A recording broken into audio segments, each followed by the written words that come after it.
குடும்பங்களுக்காக இன்றைக்கு விசேஷமாய் நம்ம ஜெபிக்க போகிறோம். ஒவ்வொரு சபைகளுக்குள்ள பரிசுத்த ஆவியானவர் நிரம்பப்பட வேண்டும் என்று நம்ம முதலாவதாக ஜெபிக்க போகிறோம். அது மாத்திரமல்ல, ஒரு சில சபைகளில் மாம்சகத்துலேயும் சரி, சபை போதகர்களையும் சரி, அவங்களுடைய ஆவியினால் நடத்தப்படுகிற சபைகள் உண்டு. ஸோ அப்படிப்பட்ட சபைகளெல்லாம் மாறி ஒரு தேவனுடைய பிரசன்னத்தினாலும் பரிசுத்த ஆவியானவர்களும் எல்லா சபைகளும் வருகிற ஆண்டுகளில் நடத்தப்பட வேண்டும் என்று சொல்லி நாம் ஜெபிக்க போகிறோம். அது மாத்திரமல்ல, சபைகளுக்குள்ளே ஒரு சுத்திகரிப்பு காணப்பட வேண்டும். சபைகளுக்குள்ளே சுத்திகரிப்பு உண்டாக நாம் ஜெபிக்க போகிறோம். அது மாத்திரமல்ல, சபைகளில் வசனங்கள், அதாவது மனுஷரை சந்தோஷப்படுத்துறதுக்காக, அவங்கள இது பண்ணுறதுக்காக, சத்தியத்தை விட்டு சத்தியத்துக்கு புறம்பாக பேசுகிற சபைகளுக்காக இன்றைக்கு நாம் ஜெபிக்க போகிறோம். எல்லா சபைகளிலும் வசனம் என்ன சொல்லுகிறதோ, கர்த்தருடைய வார்த்தை என்ன சொல்லுகிறதோ, அந்த சத்தியத்தில் வளர்கிற சபைகளாய் வளர வேண்டும் என்று சபைகளுக்காக நாம் ஜெபிக்க போகிறோம். முதலாவதாக பரிசுத்த ஆவியினால் நிரப்பப்பட வேண்டும் என்று சொல்லி ஜெபிக்க போகிறோம். ரெண்டாவது, பரிசுத்த ஆவியானவரால் எல்லா சபைகளும் நிரப்பப்பட வேண்டும். சபைகளில் ஒரு சுத்திகரிப்பு உண்டாக வேண்டும். அதுக்கடுத்தபடியாக சபைகளில் சத்தியத்தில் வளர்கிற சபைகளாய் மாற வேண்டும் என்று சொல்லி நாம் ஜெபிக்க போகிறோம். அதுக்கடுத்தபடியாக குடும்பங்களுக்காக நம்ம ஜெபிக்க போகிறோம். குடும்பங்களில் பூரண ரட்சிப்பு, ஒரு சிலர் ரட்சிக்கப்பட்டிருப்பாங்க, ஒரு சிலர் ரட்சிக்கப்பட்டு மாட்டாங்க. ரட்சிப்பு பெற்று பிறகு கூட அவங்க பாவத்தில் மீண்டும் மீண்டுமாய் எழுந்து கொண்டிருப்பாங்க. அப்படிப்பட்ட குடும்பங்களுக்கு காணப்படுகிறவர்கள் ஒரு பூரண ரட்சிப்பை பெற்றுக்கொள்ள வேண்டும் என்று சொல்லியும், தேவன் விரும்புகிற ஒரு பரிசுத்தம், எல்லாரிடத்திலையும் தேவன் எதிர்பார்க்கிறது, நான் பரிசுத்தராக இருக்கிறது போல நீங்களும் பரிசுத்தராக இருங்கள் என்று வசனம் சொல்லுகிறது. ஸோ அப்படிப்பட்ட வார்த்தை இருக்கிறதுனால இன்றைக்கு ஒவ்வொரு விசுவாசிகளும் ஒரு பரிசுத்தத்துக்குள்ளே நடத்தப்பட வேண்டும் என்று நாம் ஜெபிக்க போகிறோம். அது மாத்திரமல்ல, குடும்பத்தில் உள்ள அனைவரும் ஜெபத்திலும் வேத தியானத்திலும் வளர்ந்து பெருக ஜெபிக்கும்படியாக அநேக கிறிஸ்துவர் என்று சொல்லிக் கொள்கிறோம். ஆனால் ஒரு சில வசனங்களை சொல்லணும் அப்படின்னா டக்குன்னு அந்த வசனங்கள் நம்ம இருதயத்திலிருந்து புறப்பட மாட்டேங்கிறது. அதே போல் சில நேரங்களில் ஜெபிக்க சொன்னால் ஜெபிக்கிறதுக்கு தயங்குறாங்க. குடும்ப ஜெபங்கள் காணப்படுகிறதில்ல.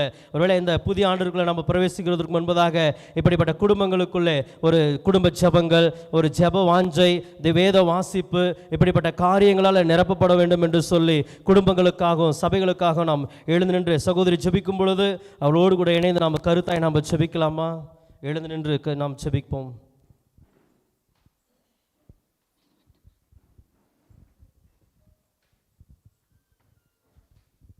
ஸ்தோத்திரம் இயேசப்பா, எங்களை அளவுக்கு அதிகமாக நேசிக்கிற நல்ல தகப்பனே, அருமையான இந்த ஜெப குறிப்பை உங்களுடைய கரத்தில் வைக்கிறோம் சுவாமி.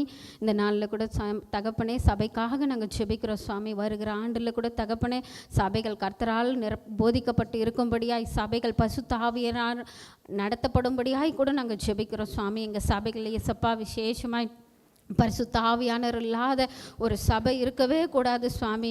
வருகிற ஆண்டில் சுவாமி பரிசுத்த ஆவியானவர் பலமாய் கிரியை செய்யும்படியாய், ஆவியில் நிரப்பப்பட்டவர்களாய், தேவனுடைய ராஜ்யத்துக்கு புரோஜனமுள்ள ஒரு சபையாய், வருகிற அப்பாவுடைய வருகைக்கு ஆயத்தமுள்ள சபையாய், மனவாட்டிகளாய் மாறும்படியாய் நான் ஜெபிக்கிறேன் இயேசப்பா. இந்த நாளில் கூட தகப்பனே ஒவ்வொரு சபையும் சுவாமி வசனத்தை அப்பா போதித்து நடத்தும்படியாய், ஜனங்களுக்கு அப்பா வெளிப்படுத்தும்படியாய் கூட நாங்கள் ஜெபிக்கிறோம் சுவாமி. விசேஷமாக வேதமே வெளிச்சம்னு சொன்னபடி அந்த வெளிச்சத்தில் ஒவ்வொரு சபையும் பிரகாசிக்கும்படியாய், ஒவ்வொரு சபையும் நடத்தப்படும்படியாய், ஒவ்வொரு படியும் சாட்சி உள்ள சபையாய் ஜீவிக்கும்படியாய் கூட நாங்கள் ஜெபிக்கிறோம். விசேஷமாய் அதை தலைமைத்துவை நடத்துகிற ஒவ்வொரு போதகரும் உடைய கரத்தில் ஒப்பு கொடுக்குறோம். கர்த்தருக்கு பயந்து வசனத்துக்கு கீழ்ப்படிந்து நடக்கிற ஒரு புரோஜனமுள்ள ஊழியக்காரர்கள் அந்த சபைக்கு நீர் கொடுத்து வழி நடத்தும்படியாய் கூட ஜெபிக்கிறோம். கர்த்தருக்கு பயப்படாத விசேஷமாய் கூட தகப்பனே வசனத்துக்கு நடுங்காமல் இருக்கிற எத்தனையோ போதகர்கள் உண்டு சுவாமி.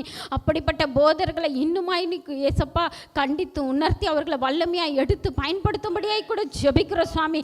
கர்த்தருக்கு பயந்து நடக்கிற ஊழியக்காரர்களை கர்த்தர் இந்த புது ஆண்டில் ஏற்படுத்தும்படியாய் ஜெபிக்கிறேன் தகப்பனை. எந்தெந்த மனுஷனை முன்குறித்திருக்கிற அவர்கள் எழும்பி பிரகாசிக்க, கர்த்தருடைய ராஜ்யத்துக்கும் வருகைக்கும் ஆயத்தப்படுத்துகிற மலவாளனாய் நீர் ஆயத்தப்படுத்துகிறதற்காய் கூட நன்றி ஏசப்பா.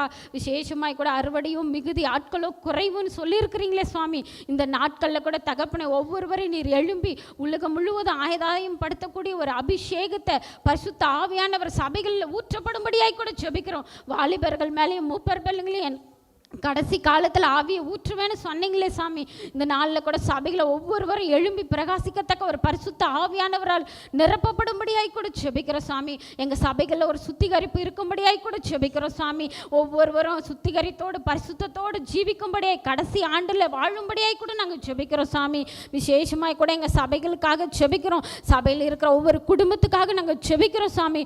குடும்பங்கள் எத்தனையோ குடும்பங்கள் அப்பா, கணவர் ரட்சிக்கப்பட்ட, மனைவி ரட்சிக்கப்படலை, பிள்ளைகள் ரட்சிக்கப்படலைன்னு எத்தனையோ பேர் பின்மாற்றத்துக்குள்ளே இருக்கிறாங்க சுவாமி. பூரண ரட்சிப்பு இல்லாமல் எத்தனையோ குடும்பங்கள் இருக்கலாம் சாமி.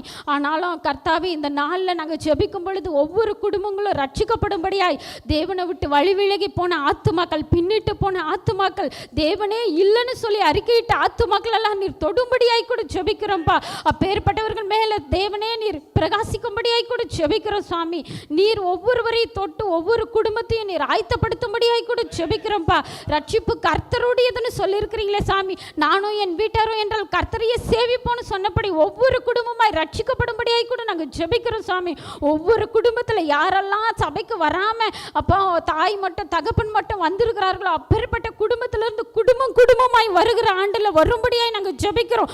ஒவ்வொரு குடும்பங்களும் நாங்கள் நினைத்து இந்த நாளில் ஜெபிக்கிறோம். ஒவ்வொரு குடும்பத்தில் அற்புதம் நடக்கட்டும்ப்பா, ரட்சிப்பு உண்டாகட்டும்ப்பா. கடைசி காலத்தில் ரட்சிப்பு அடையும்படியா நாங்கள் ஜெபிக்கிறோம் சாமி.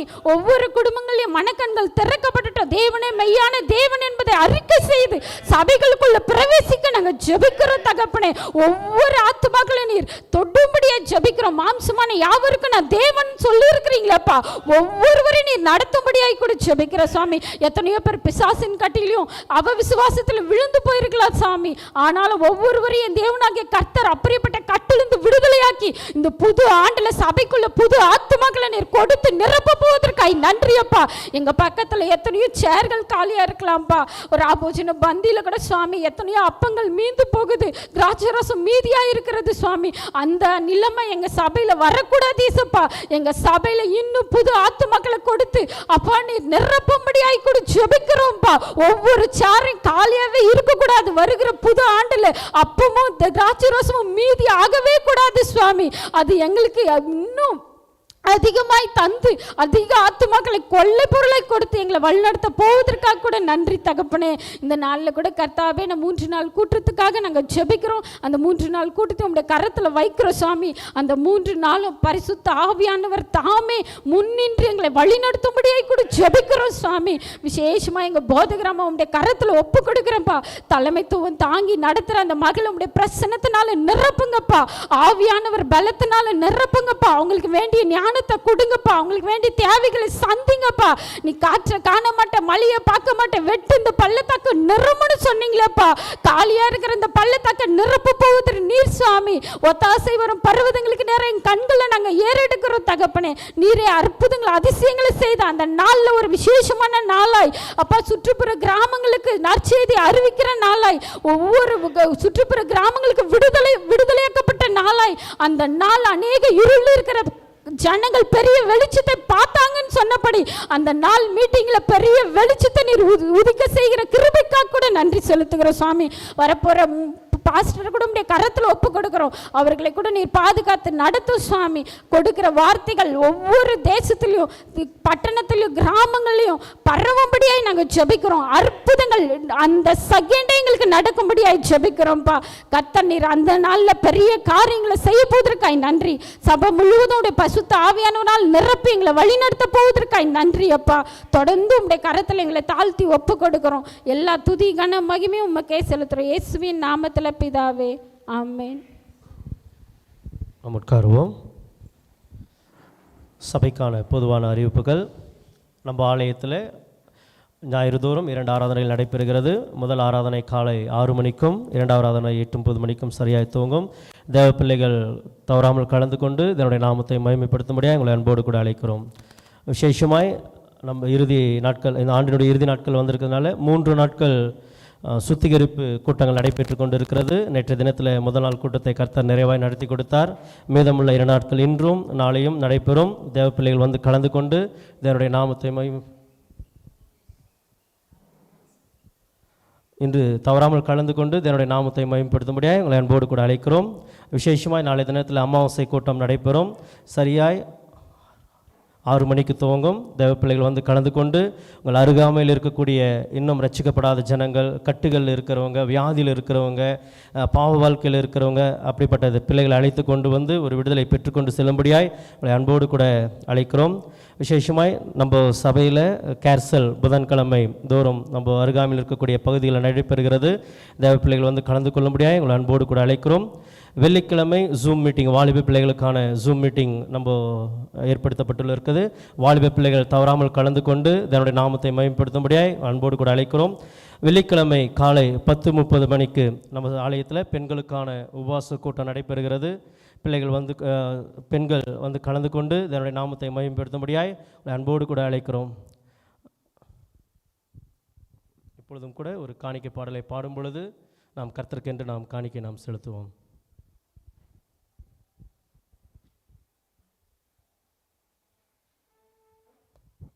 ஹல்லேலூயா.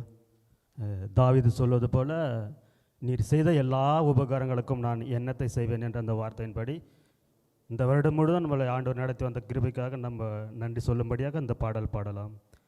நன்றி சொல்லாமல் இருக்கவே முடியாது, பல நன்மை செய்த இயேசுவுக்கே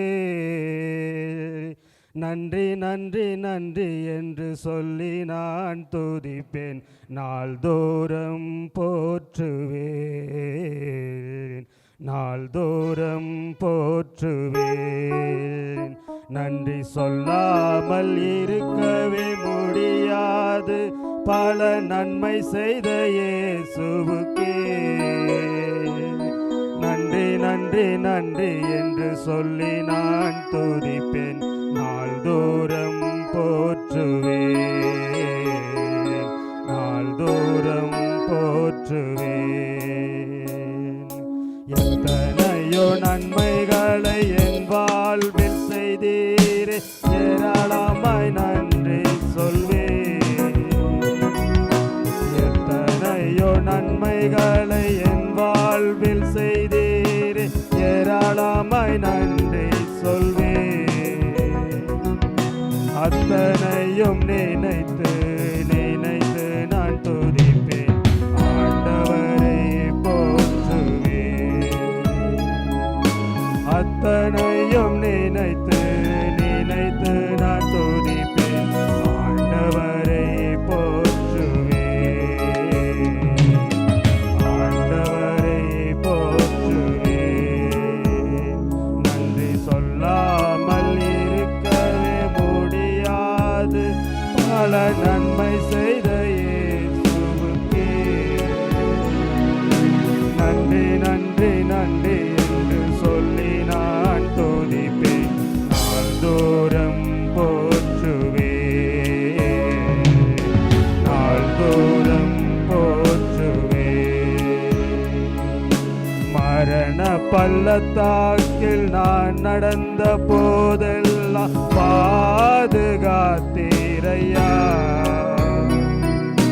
மரண பள்ளத்தாக்கில் நான் நடந்த போதெல்லாம் பாதுகாத்தீரையா.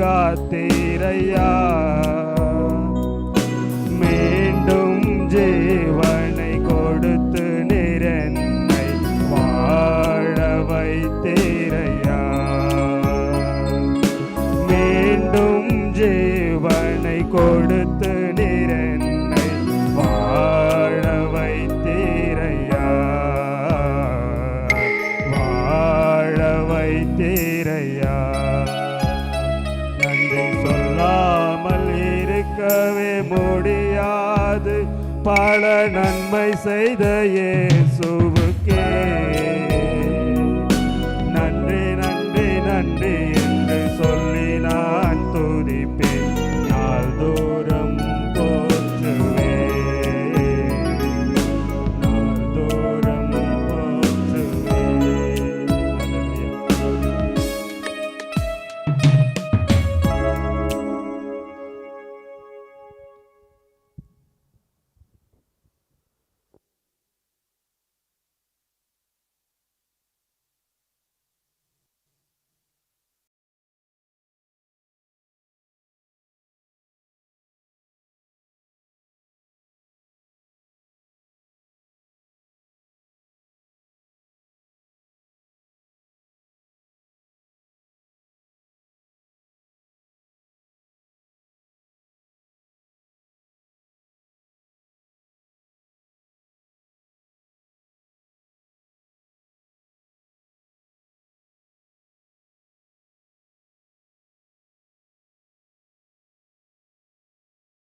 நாம் நன்றி செலுத்துவோம். அதாவது சோர்வில் போயிடணும் அப்படின்னா அநேக காரியங்கள் இருக்குது. ஆனால் நன்றி சொல்லணும்னா அதை விட நிறைய காரியங்கள் இருக்குது. ஆகவே கர்த்தர் நமக்கு செய்த நன்மைகளுக்காக நம்ம நன்றி சொல்ல ஆரம்பிச்சிட்டோம் அப்படின்னா, செய்யாதவைகளுக்காக, இன்னும் நடக்காதவைகளுக்காக நம்ம ஏங்கி நிற்க மாட்டோம். அதை நடக்கும்ன்ற ஒரு சந்தோஷம் நமக்குள்ளே வந்துடும். ஆமென். கர்த்தர் பொறுப்பெடுத்துக் கொள்வார், அவர் எல்லாவற்றையும் பார்த்து கொள்வார் என்கிற ஒரு சந்தோஷம் நமக்குள்ளாக வர ஆரம்பிக்கும். ஆமென். ஹல்லேலூயா. சரி, முக்கியமாக இன்றைக்கு மாலை, நேற்றைய தினத்தில் நான் முதல் நாள் அந்த சுத்திகரிப்பு கூட்டத்துக்கு வரணும்னு நினச்சேன். ஆனால் வர முடியல. கிட்டத்தட்ட 2 மணி ஆயிடுச்சு மிட்நைட் நான் வீடு வந்து சேர்றதுக்கு. பட் இன்னைக்கு ஈவினிங் நீங்கள் கண்டிப்பாக அந்த சுத்திகரிப்பு கூட்டத்துக்கு வந்துடுங்க, மிஸ் பண்ணிடாதீங்க. இதெல்லாம் வருஷத்துக்கு ஒரு தடவை தான் நடத்துகிறோம். ஒரு சில சபையிலலாம் 40 நாட்கள் நடத்துகிறாங்க, நம்ம 2 நாட்கள் தான் நடத்துகிறோம். ஆகவே அதை மிஸ் பண்ணிடாதீங்க. நேற்று ரொம்ப நல்லா இருந்தது, ரொம்ப காட்ஸ் ப்ரெசன்ஸோடு இருந்தது. ஜானி தான் அதை நடத்தி கொடுத்தார். ஆகவே இந்த நாளிலும் பரிசுத்த ஆவியானவர் நம்மை கழுவி சுத்திகரிக்கும்படி நாம் வர வேண்டும். ஆமென். அவர் என்னை கழுவுகிறதற்கு நான் இடம் கொடுக்கணும். அப்போ தான் புது வருஷத்துக்குள்ளே அந்த ஆசீர்வாதங்களை நான் பெற்றுக்கொள்ள முடியும். நாளைய தினத்திலும் அமாவாசை கூட்டத்திற்கு தவறாமல் வாங்க. உங்களுக்கு அறிமுகமானவர்களையும் நீங்கள் கூட்டிக் கொண்டு வாங்க. கர்த்தர் ஒரு பெரிய விடுதலையை நமக்கு கொடுக்க போகிறார். தொடர்ந்து இனி டெய்லி நீங்கள் சர்ச்சுக்கு வரணும். 31st night 10 o'clock. எத்தனை மணிக்கு? 10 மணிக்கு. 10 மணிக்கு இங்கே ஆராதனை. மற்ற நாளெல்லாம் நமக்கு பெருசாக டைம் இருக்கிறது இல்லை. ஆனால் இந்த 31st அன்னைக்கு நம்ம 10 மணிலேருந்து நல்ல பாடல்களை பாடி ஆண்டவரை கொஞ்ச நேரம் மகிமைப்படுத்தி கொண்டே இருக்க போகிறோம். நிறைய நேரம் நிறைய பாட்டு பாடி கர்த்தரை நம்ம துதிக்க போகிறோம் இந்த வருஷத்தின் இறுதியில். ஹல்லேலூயா, ஹல்லேலூயா. 12 மணிக்கு மேலே நமக்கு புதிய வருஷத்தின் ஆராதனை 2025 ஆராதனை அப்படியே நமக்கு கண்டினியூ ஆகி மேபி 1 or 1:30 1:30 மணிக்குள்ளே நம்முடைய சர்வீஸ் முடிஞ்சிடும். கர்த்தர் உங்களை ஆசீர்வதிப்பார். ஹல்லேலூயா. கடந்த நாட்களிலே இந்த youth meet Sunday class children's மினிஸ்ட்ரிக்காக 27th 28th 2 நாட்கள் சிறப்பு கூடுகையை CEF மூலமாக பெர்னாம்பட்டில் நடைபெற்றது. நம்முடைய சபையிலிருந்து டீச்சர்ஸ், வாலண்டியர்ஸ், சில்ட்ரன் இவங்களோட சேர்ந்து பிள்ளைகளுடைய பெற்றோர், எனக்கு ரொம்ப சந்தோஷமாக இருந்தது. கிட்டத்தட்ட ஒரு 3-4 பெற்றோர்கள் குட்டி குட்டி பிள்ளைங்க இருக்கிறதுனால அவங்க தனியாக போக மாட்டேன்றாங்கன்னு 2 நாளும் பெற்றோர் அம்மாங்க கூட போனாங்க. ஹல்லேலூயா, ஹல்லேலூயா. சிறு பிள்ளைகளை தேவனிடத்திலே கொண்டு போகும்பொழுது அதனுடைய மகிமை நிச்சயமாய் நாம் பார்ப்போம். ஆகவே இவங்களுக்கு அது ரொம்ப நல்லா இருந்தது, நல்லா நடத்தினாங்க. நம்முடைய பிள்ளைகள் எல்லாம் அதில் பிரயோஜனப்பட்டார்கள். ஹல்லேலூயா. அடுத்ததாக யூத் மீட்டிங்க்கு உங்கள் பிள்ளைகளை நீங்கள் ஊக்கப்படுத்துங்க. உங்களுக்கு அறிமுகமான வாலிப பிள்ளைகள் உங்கள் வீட்டு பக்கத்தில், நம்ம சர்ச் பிள்ளைங்க தான் போகணுன்றது அவசியம் இல்லை. உங்களுக்கு அறிமுகமான வாலிப பிள்ளைகள் 18 வயதிலிருந்து 40 வயது வரைக்கும் இருக்கிற ஆண்கள் மாத்திரம், அவர்களுக்காக இந்த கேம்ப் அரேஞ்ச் பண்ணப்பட்டிருக்கிறது. 13ஆம் தேதியிலேருந்து 16ஆம் தேதி வரைக்கும். ஆகவே இதற்கு போகிறவர்கள், நம்ம வாலிப பிள்ளைங்க கண்டிப்பாக போகணும். விக்கி, ஃப்ராங்கி எல்லாம், மற்றவர்கள் உங்கள் ஃப்ரெண்ட்ஸ் எல்லாம் நீங்கள் கூட்டிகிட்டு போகலாம். ஆமென். ஆகவே அதற்காகவும் செபித்து கொள்ளுங்கள். ஜான்வரி மீட்டிங்காக எத்தனை பேர் ஜோம் பண்ணின்னு இருக்கீங்க? பண்ணுறீங்களா? ஆமாம். எத்தனை பேர் உபவாசத்தோடு அவங்களுடைய உபவாச நாட்களில் செபித்து கொண்டு இருக்கிறீங்க? குட். தொடர்ந்து ஜெபம் பண்ணுங்க. செபத்தில் தான் நம்ம இந்த கூட்டத்தை நடத்துவோம். நடுவில் இந்த காரியங்கள், நான் சென்னை இந்த மரணத்து நிமித்தம் அடிக்கடி போய் வந்தபடினால இந்த கூட்டத்துக்கான காரியங்கள் எதுவுமே என்னால் கவனிக்க முடியல. கிட்டத்தட்ட 2 தடவை போயிட்டு வந்தது. நிறைய டைம் அதில் நமக்கு போயிடுச்சு. ஸோ மேபி நியூ இயர்க்கு அப்புறமா தான் மறுபடியும் ஜான்வரி மீட்டிங்காக கான்சன்ட்ரேட் பண்ணணும். ஆகவே நீங்கள் அதற்காக செபிங்க, நீங்களும் அதற்காக உழைங்க. நீங்கள் அதற்காக பொருத்தனை செய்து, இன்னும் எனக்கு யாருமே பேர் சொல்லலை, நான் உங்களுக்கு அந்த எஸ்டிமேஷன்லாம் கொடுத்தேன். நீங்கள் என்ன பொருத்தனை செய்ய போகிறீர்கள் என்பதை விசுவாசத்தோடு ஜெபத்தோடு நீங்கள் தெரியப்படுத்துங்க. கர்த்தர் அதை வாய்க்க செய்வார். அந்த விதையை கர்த்தர் வருஷத்தின் தொடக்கத்திலே உங்களை விதைக்க வைப்பார். ஹல்லேலூயா, ஹல்லேலூயா. நீங்கள் அதை எனக்கு பர்சனலாக வாட்ஸ்அப்பில் டெக்ஸ்ட் பண்ணாலும் ஓகே, இல்லை ஃபோன் பண்ணி நீங்கள் சொன்னாலும் ஓகே. நீங்கள் இப்போவே சொல்லுவீங்கன்னு சொன்னால் அது மேலே கை வச்சு நாங்களும் செபிக்க ஆரம்பிச்சிருவோம். இவ்வளோ இவங்க பொருத்தனை பண்ணியிருக்காங்க, அவங்களுக்கு அதை கொடுக்கறதுக்கான திராணியை உண்டு பண்ணுங்க. உண்மையிலேயே அற்புதமாய் தேவன் உங்களை விதைக்க வைப்பார். இருந்து கொடுப்பதல்ல, இல்லாமல் இருக்கும்போது நீங்கள் ஆசைப்பட்டா கர்த்தர் நிச்சயமாய் உங்களை கொடுக்க வைப்பார். இந்த கூட்டத்தை எந்த கடனும் இன்றி நம்ம நடத்தி முடிக்க வேண்டும். அநேக புறஜாதிகள், இயேசுவின் நாமத்தை அறியாதவர்கள் இந்த கூட்டத்தில் கலந்து கொள்ள வேண்டும் என்று சொல்லி நம்ம செபிக்க போகிறோம். நீங்கள் அதற்காக உழைக்கணும். நோட்டீஸ் எடுத்துகிட்டு போய் ஒவ்வொருத்தருக்காக கொடுத்து நீங்கள் சின்சியராக அதற்காக நீங்கள் உழைத்து கொஞ்சம் பேரையாவது ஒரு ஆட்டோலையாவது நான் வந்து ஒரு கூட்ட ஆத்மாவை நான் இந்த கூட்டத்துக்கு கூட்டிகிட்டு வரணும்னு சொல்லி நீங்கள் பிரயாசப்படுங்க. நாங்கள் மாத்திரமே அட்வர்டைஸ்மெண்ட் கொடுப்பது அல்ல, நீங்கள் தான் ஜனங்களை கூட்டிகிட்டு வரணும். ஆமென், ஹல்லேலூயா. ஆகவே அதற்காக தொடர்ந்து ஜெபித்துக் கொள்ளுங்க. ஜான்வரிக்கு அப்புறமா நாங்கள் நோட்டீஸ் கொடுப்போம். இப்போ ரொம்ப சீக்கிரமாக கொடுத்துட்டா ஜனங்க மறந்துடுவாங்க. ஸோ ஜான்வரிக்கு அப்புறமா உங்கள் கையில் நோட்டீஸ் கொடுப்போம். நீங்கள் அந்த நோட்டீஸ்லாம் டிஸ்ட்ரிபியூட் பண்ணலாம். நியூ இயர்க்கு முன்பாக போஸ்டர்ஸ் ஒட்ட ஆரம்பிச்சிருவோம். ஸோ பிரதர்ஸ், வாலிப பிள்ளைங்க அந்த poster ஒட்டுறதுக்கு maybe 30th or 31st இந்த 2 நாட்களில், நாளைக்கு இல்லை நாளான்னைக்கு நம்ம நீங்கள் ஒட்ட வேண்டியதாக, மேபி நாளைக்கு தான் ஒட்ட வேண்டியதாக இருக்கும். நாளான்னைக்கு நமக்கு வாட்ச் நைட் சர்வீஸ். ஸோ நாளைக்கு நைட்டு போக வேண்டியதாக இருக்கும். ஸோ நீங்கள் ஆயத்தத்தோடு இருங்க. அந்த ஏன்னா நியூ இயர்க்கு முன்னாடி ஒரு செட் ஆஃப் போஸ்டர்ஸ் நம்ம ஒட்ட வேண்டியது இருக்கும். திருப்பி பொங்கலுக்கு முன்னாடி நம்ம அந்த போஸ்டர்ஸ் எல்லாம் நம்ம ஒட்டுவோம். அதற்காகவும் ஜெபித்து கொள்ளுங்க கூட்டங்களுக்காக. ஓகே, தொடர்ந்து என்னுடைய சகோதரனுடைய குடும்பத்துக்காக ஜெபித்து கொள்ளுங்க. அவங்க வர முடியல, அவங்க வரதா இருந்தாங்க, அவங்க வர முடியல. ஆகவே தொடர்ந்து அந்த குடும்பத்துக்காக ஜெபித்து கொள்ளுங்க. நம்ம எல்லாரும் சேர்ந்து நம்ம ஜெபிக்கலாம். இன்றைக்கு ராக்ஸாமுடைய அம்மா, அவரும் ஊழியர், நம்மளுடைய சபையில் வந்து தெய்வ வார்த்தை பிரசங்கித்திருக்கிறார். ஆகவே அவருடைய தாயார் இன்னைக்கு மறிச்சிட்டாங்களா? ஓகே, அவங்களுக்காக நம்ம ஜெபித்துக்கொள்ள நம்ம எல்லாரும் எழுந்து நின்று யாராவது ஒருத்தர் அவங்களுக்காக ஜெபம் பண்ணுங்க.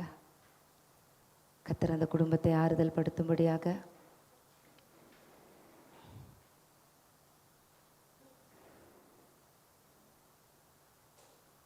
ஸ்தோத்திரிக்கிறோம் ஆண்டவரே. அருமை சாம்பாலுக்காக, ராக் அந்த மகனுக்காக ஊழியனாய் உம்முடைய ஊழியத்தை செய்கிற அந்த மகனுடைய தாயார் இன்றைக்கு கர்த்தருக்குள்ள நித்திரை அடைந்திருக்கிறாங்க. கர்த்தர் அவர்களை ஆசீர்வதிங்கப்பா. அந்த குடும்பத்தை நீங்கள் ஆறுதல் படுத்துங்க. இந்த ஒரு இழப்புக்கு பிறகு அவங்க சோர்ந்து போய் விடாதபடி அநேக நாட்களாய் பலவீனமாக இருந்தாங்க, சுகவீனமாக இருந்தாங்க. எத்தனையோ நாட்கள் அவங்க ஜீவனை நீங்கள் கிருபையாய் காப்பாற்றினீங்க. இப்பொழுதும் இந்த நாளில் நாங்கள் சபையாய் ஒருமனப்பட்டு அந்த குடும்பத்தை ஆற்றி தேற்றும்படியாய் நாங்கள் ஜெபிக்கிறோம். கர்த்தர் அவர்களை ஆசீர்வதிங்க. உம்முடைய மகன் தொடர்ந்து எந்த சோர்வுமின்றி உம்முடைய ஊழியத்தை தொடர்ந்து செய்யத்தக்கதாக நீங்கள் பலப்படுத்துங்க. தாயாரை இழந்து தவிக்கிற அந்த குடும்பத்தார் ஒவ்வொருவரையும் கர்த்தர் தாமே நீங்கள் ஆசீர்வதிக்கும்படியாய் நான் ஜெபிக்கிறேன் ராஜா. ஆண்டவரே, அதே போல் என்னுடைய அண்ணா அண்ணி குடும்பத்துக்காக நாங்கள் ஜெபிக்கிறோம். கர்த்தர் நீங்கள் அந்த இழப்புகளின் மத்தியிலே அந்த குடும்பத்தை ஆறுதல் படுத்தும்படியாக உடைய கரத்திலே நாங்கள் தாழ்த்தி ஒப்பு கொடுக்கிறோம். இப்படி அநேகர் ஆண்டவரே துக்கத்தோடு வருத்தத்தோடு இருக்கிறவர்களுக்கு எங்களை ஒவ்வொருவரையும் ஆறுதலாய் நீங்கள் மாற்றுங்கப்பா. எங்களை விசாரிக்கிறவர்களாய் மாற்றுங்க. அநேகரை தேற்றுகிறவர்களாய் நீர் எங்களை பயன்படுத்தும்படியாய் எங்களை ஒவ்வொருவரையும் நாங்கள் அர்ப்பணிக்கிறோம். இயேசுவின் நாமத்தினாலே பிதாவே, ஆமென். நாம் உட்காருவோம். ஓகே, இன்றைக்கு ஒவ்வொரு 4வது ஞாயிற்றுக்கிழமையும் நமக்கு நம்முடைய சபையில் சண்டே கிளாஸ் டீச்சர்ஸ்க்கான ட்ரைனிங் நடைபெறும். ஆமென். சண்டே கிளாஸ் டீச்சர்ஸ்க்கான ட்ரைனிங் நடைபெறும். ஆகவே கடந்த மாதம் அந்த ட்ரைனிங் நடக்கும்போது 24 பேர் அதில் கலந்து கொண்டாங்க. ஆகவே இந்த மாதம் ஒரு முறை தான் அது நடக்கிறது. 11 மணிக்கு செகண்ட் சர்வீஸ் முடிஞ்ச உடனே 11 o'clock அந்த சர்வீஸ் நடக்கும். ரகுலாம் போயிடக்கூடாது, போனாலும் 11 o'clock அட்டன் பண்ணணும். Sunday class teachers training attend பண்ணாமல் நம்ம சண்டே கிளாஸ் எடுக்கிறது வந்து இட் இஸ் வெரி டேஞ்சரஸ். அதை அடிக்கடி ஒரு எக்ஸாம்பிள் வினோத் சொல்லுவார். ஒழுங்காக மருத்துவம் படிக்காமல் போய் டாக்டர் ஊசி போட்டால் பேஷண்ட் செத்துருவாங்க இல்லை. அதனால் நம்ம அதை ப்ராப்பராக கற்றுக்கொண்டு நம்ம சண்டே கிளாஸ் எடுக்கணும். ஆகவே அந்த ட்ரைனிங் மாதத்துக்கு ஒரே ஒரு முறை 1 மணி நேரம் தானே. ஆகவே அதை தியாகத்தோடு கர்த்தருடைய சமூகத்தில் நம்ம அந்த ட்ரைனிங்கை நீங்கள் பெற்றுக்கொள்ளுங்க. 11 o'clockலேருந்து ஒரு 12 மேக்ஸிமம் 12:30க்குள்ளே அந்த ட்ரைனிங் முடிஞ்சிடும். அண்ட் இன்றைக்கு நம்ம ஆல்மோஸ்ட் எல்லா பகுதியிலையுமே சண்டே கிளாஸ் ப்ரோக்ராம், நம்ம கிறிஸ்மஸ் ப்ரோக்ராம் நடத்தி முடிச்சிட்டோம். இன்றைக்கு கடைசியாக இந்திரா நகரில் மாலை 4 மணிக்கு 4 மணிலேருந்து 6 மணி வரைக்கும் சண்டே கிளாஸ் ப்ரோக்ராம் அங்கே நடைபெறும். அந்த ஏரியாவில் இருக்கிறவர்கள் மற்றவர்கள் கூட அங்கே போய் நீங்கள் கலந்து கொள்ளலாம். அந்த ப்ரோக்ராம்காகவும் செபித்து கொள்ளுங்கள். கர்த்தர் ஆசீர்வதிப்பாராக. இந்த புதிய வருடத்துக்கான கேலண்டர் ஸ்டிக்கர் இந்த முறை போர்டு போடல. போர்டு போடுறதுக்கு பதிலாக ஒரு மேக்னெட், இதை வந்து நீங்கள் பீரோவில் ஃப்ரிட்ஜில் நீங்கள் ஒட்டி கொள்ளலாம். ஸோ இந்த வருஷம் போர்டுக்கு பதிலாக மேக்னெட் போட்டிருக்கிறோம். ஆகவே 2 விதமாய் போட்டிருக்கிறோம். ஒன்று இதில் இங்கிலீஷ் அண்ட் தமிழ் இருக்கும், இன்னொன்றுத்தில் தமிழ் மாத்திரம் இருக்கும், இன்னொன்றுத்தில் இங்கிலீஷ் மாத்திரம் இருக்கும்.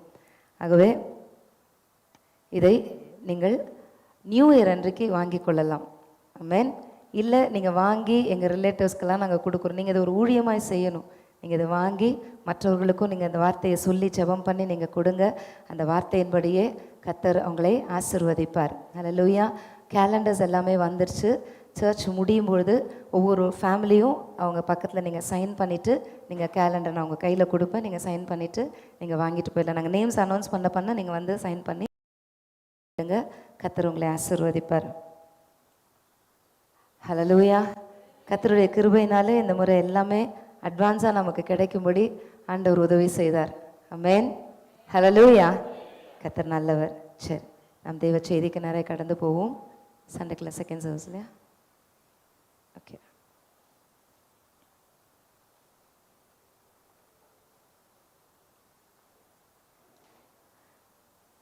தொண்ணூற்றி 5வது சங்கீதம் எடுத்துக்கொள்ளலாம்.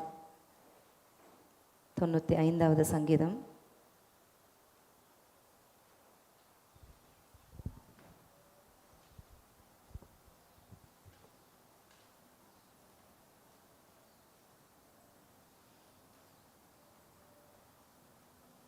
கர்த்தரை கம்பீரமாய் பாடி நம்முடைய இரட்சண்ய கன்மலையை சங்கீர்த்தனம் பண்ண கடவும் வாருங்கள்.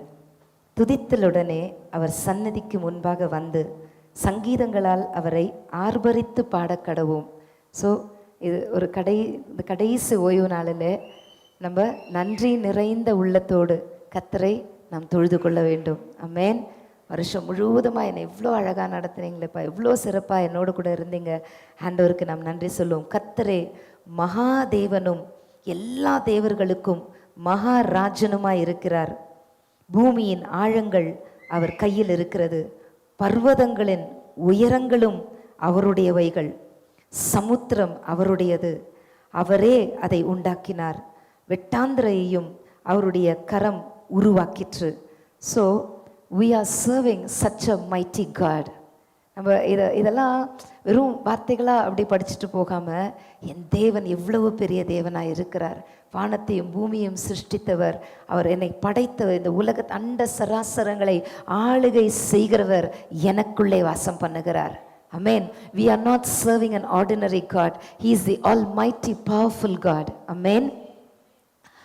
நம்மை உண்டாக்கின கர்த்தருக்கு முன்பாக நாம் பணிந்து குனிந்து முழங்காற்படியிட கடவும் வாருங்கள். அவர் நம்முடைய தேவன், நாம் அவர் மேய்ச்சலின் ஆடுகளும் ஜனங்களும் அவர் கைக்குள்ளான ஆடுகளும் ஆமே. இன்று அவருடைய சத்தத்தை கேட்பீர்களாகில், வனாந்தரத்தில் கோபம் ஊட்டின போதும் சோதனை நாளிலும் நடந்தது போல உங்கள் இருதயத்தை கடினப்படுத்தாதேயுங்கள். அங்கே உங்கள் பிதாக்கள் என்னை சோதித்து என்னை பரீட்சை பார்த்து என் கிரியையை கண்டார்கள். 40 வருஷமாய் நான் அந்த சந்ததியை அரோசித்து அவர்கள் வழுவி போகிற இருதயம் உள்ள ஜனங்கள் என்றும் என்னுடைய வழிகளை அறியாதவர்கள் என்றும் சொல்லி என்னுடைய இளைப்பாறுதல் அவர்கள் பிரவேசிப்பதில்லை என்று என்னுடைய கோபத்தினாலே ஆணையிட்டேன். That was a period. நமக்கு தெரியும், இஸ்ரவேல் ஜனங்க அவங்க திரும்ப திரும்ப திரும்ப திரும்ப ஆண்டவரை கோபம் ஊட்டும் பொழுது அங்கே ஒரு அழிவு வந்தது. ஆமென். ஆனால் நாம் ஆண்டவரை துதிக்க போகிறோம். எத்தனையோ காரியங்கள் நம்முடைய வாழ்க்கையில் நமக்கு பிடிக்காத காரியங்கள், நம்ம விரும்பாத காரியங்கள், நமக்கு இழப்புகள், ஆனால் God is good. கர்த்தர் நல்லவர்.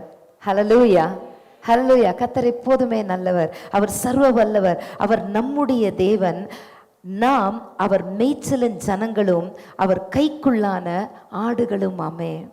சொல்லுங்க, அவர் என்னுடைய தேவன், அவர் என்னுடைய தேவன். பக்கத்துல கை கொடுத்து சொல்லுங்க, நாம் அவர் மேய்ச்சலின் ஜனங்கள். ஆமென். அவர் என் மெய்ப்பராக இருக்கிறார். அதை தான் தாவீது சொல்றாரு, கர்த்தர் என் மெய்ப்பராக இருக்கார். நான் அவருடைய மேய்ச்சலுக்கு கீழே நடக்கிற ஒரு ஆடா இருக்கிறேன். ஏதோ தறிக்கட்ட ஒரு ஆடு இல்லை, அந்த பட்டிக்கு வெளியில அலைந்து திரிகிற ஏனோ தானோன்னு போகிற கேர் ஆஃப் பிளாட்ஃபார்மா இருக்கிற ஒரு ஆடு நானும் நீங்களும் அல்ல. என்னுடைய மெய்ப்பன் இயேசு எனக்கு இருக்கிறார். He will control me. என்னை நல்ல இடத்துல பசும் புல்லான மேய்ச்சல்ல என்னை நடத்துவார். ஹல்லேலூயா. அவர் என்னை நடத்துவார், என்னோடு கூட இருப்பார். மரண இருளின் பள்ளத்தாக்கிலும் தேவரீர் என்னோடு கூட இருந்து உமது கோலும் உமது தடியும் என்னை தேற்றும். ஸோ எந்த சூழ்நிலையிலும், நான் எப்படிப்பட்ட சூழ்நிலையில் இருந்தாலும் என் மெய்ப்பர், காட் இஸ் இன் கண்ட்ரோல். அந்த நம்பிக்கை எத்தனை பேருக்கு இருக்கிறது? ஆமென். எல்லா நன்மைகள் நடக்கும்போது மாத்திரமல்ல, எதுவுமே நடக்காத போது ஒன்று எனக்கு தெரியும், அவர் என் மெய்ப்பராக இருக்கிறார். என் மெய்ப்பர் எனக்கு நன்மைகளை மாத்திரமே செய்வார். அவர் ஒரு நாளும் தீமைகளை செய்ய மாட்டார். ஆமென். நாம் அவர் கைக்குள்ளான ஆடுகளும். ஆமே. அப்படின்னா நான் இந்த டாபிக்குள்ள ரொம்ப போகல, நான் அடுத்த டாபிக்கு போகிறேன். கைக்குள்ளான ஆடுகள் அப்படின்னு சொன்னா, ஒரு 100 ஆடு இருக்குது அப்படின்னு சொன்னால் மேய்ப்பன் ஆடுகளை மேய்த்து கொண்டு இருப்பார். ஆனால் கொஞ்சம் பலவீனமாக இருக்கிற ஆடு, இல்லை குட்டி ஆடு, அது இதுங்களோட ஈடுகட்டி நடக்க முடியல அப்படின்னும் போது அந்த ஆட்டுக்குட்டியை தூக்கி வச்சுக்குவார் மேய்ப்பன். இன்னொன்று, இன்னும் ஒரு நல்ல வளர்ந்த ஆடுகளை மேய்ப்பன் இங்கே எடுத்து போட்டுட்டு நடப்பார். பார்த்துருக்கீங்களா? யாராவது பார்த்துருக்கீங்களா? காரணம் தெரியுமா? எல்லா ஆடுகளும் நடக்குது, ஏன் இந்த ஆடை மட்டும் தலை மேலே தூக்கி வச்சுட்டு போகணும், கழுத்து மேலே தூக்கி வச்சுட்டு போகணும்? தெரியுமா?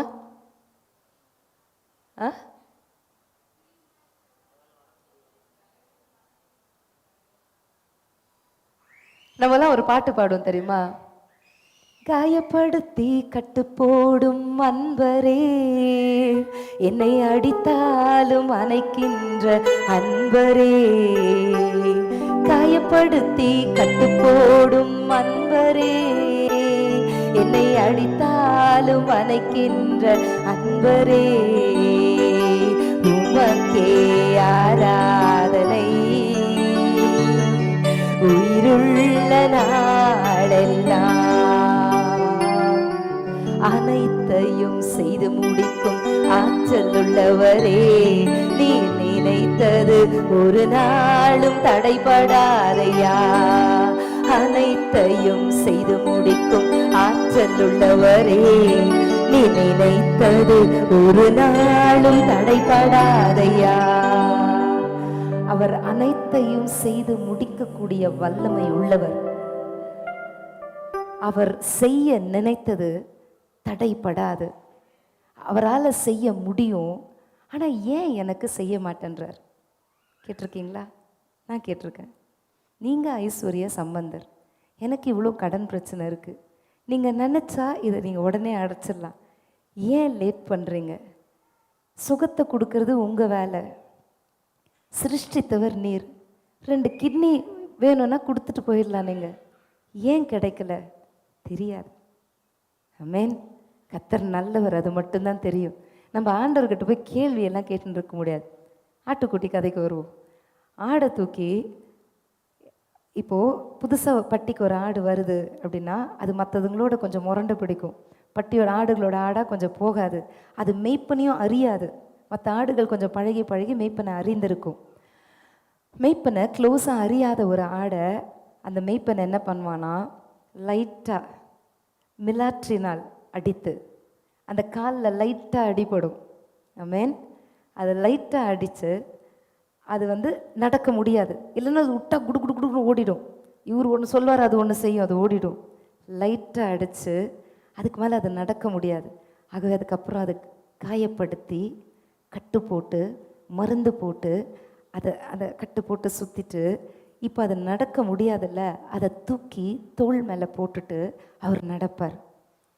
இது மேய்ப்பனுக்கு பிடிச்ச விஷயமா இருக்குமா, பிடிக்காத விஷயமா இருக்குமா? அடிக்கிறதா?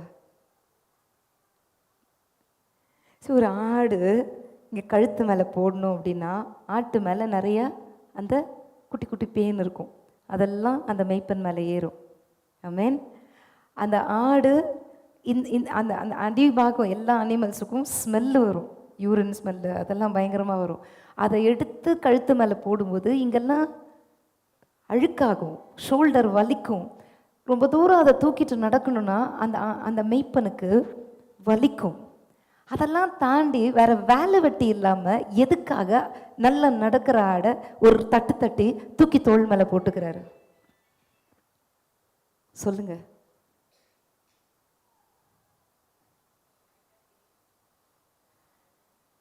அதை மேலே போடும்போது அது தன் மெய்ப்பனின் வாசனையை அறியும். இவர் தான் என்னுடைய மெய்ப்பன், இவருடைய வாசனை, இவருடைய சத்தத்தை அறியும், அவருடைய வாசனை அறியும். அதன் பிறகு அவருக்கு கீழ்ப்படிய அது கற்றுக்கொள்ளும். அநேக வேளைகளில் நம்மளோட லைஃப்பில் நம்ம என்ன நினைக்கிறோம், ஒரு அடிக்கிறாரு, உதைக்கிறாரு, நமக்கு பிரச்சனை, பனிஷ்மெண்ட் கொடுக்குறாரு. God is a very good God, very loving God. ஆனால் சில நேரங்களில் லைட்டாக மிலாற்றினால அடித்த பிறகு அவருக்கு தான் பேர்டன். ஆமென். தூக்கி தோள் மேலே போட்டு காயப்படுத்தி கட்டு போட்டு தூக்கி தோள் மேலே போட்டு அணைச்சிக்கிட்டு, அப்போது நிறைய நேரம் நீங்கள் யோசித்து பார்த்தீங்கன்னா பிரச்சனைகள் போராட்டங்கள் வழியாய் கடந்து போகும்போது தான் இயேசுவோடைய அன்பின் ஆழங்களுக்குள்ளே நாம் போக ஆரம்பிப்போம்.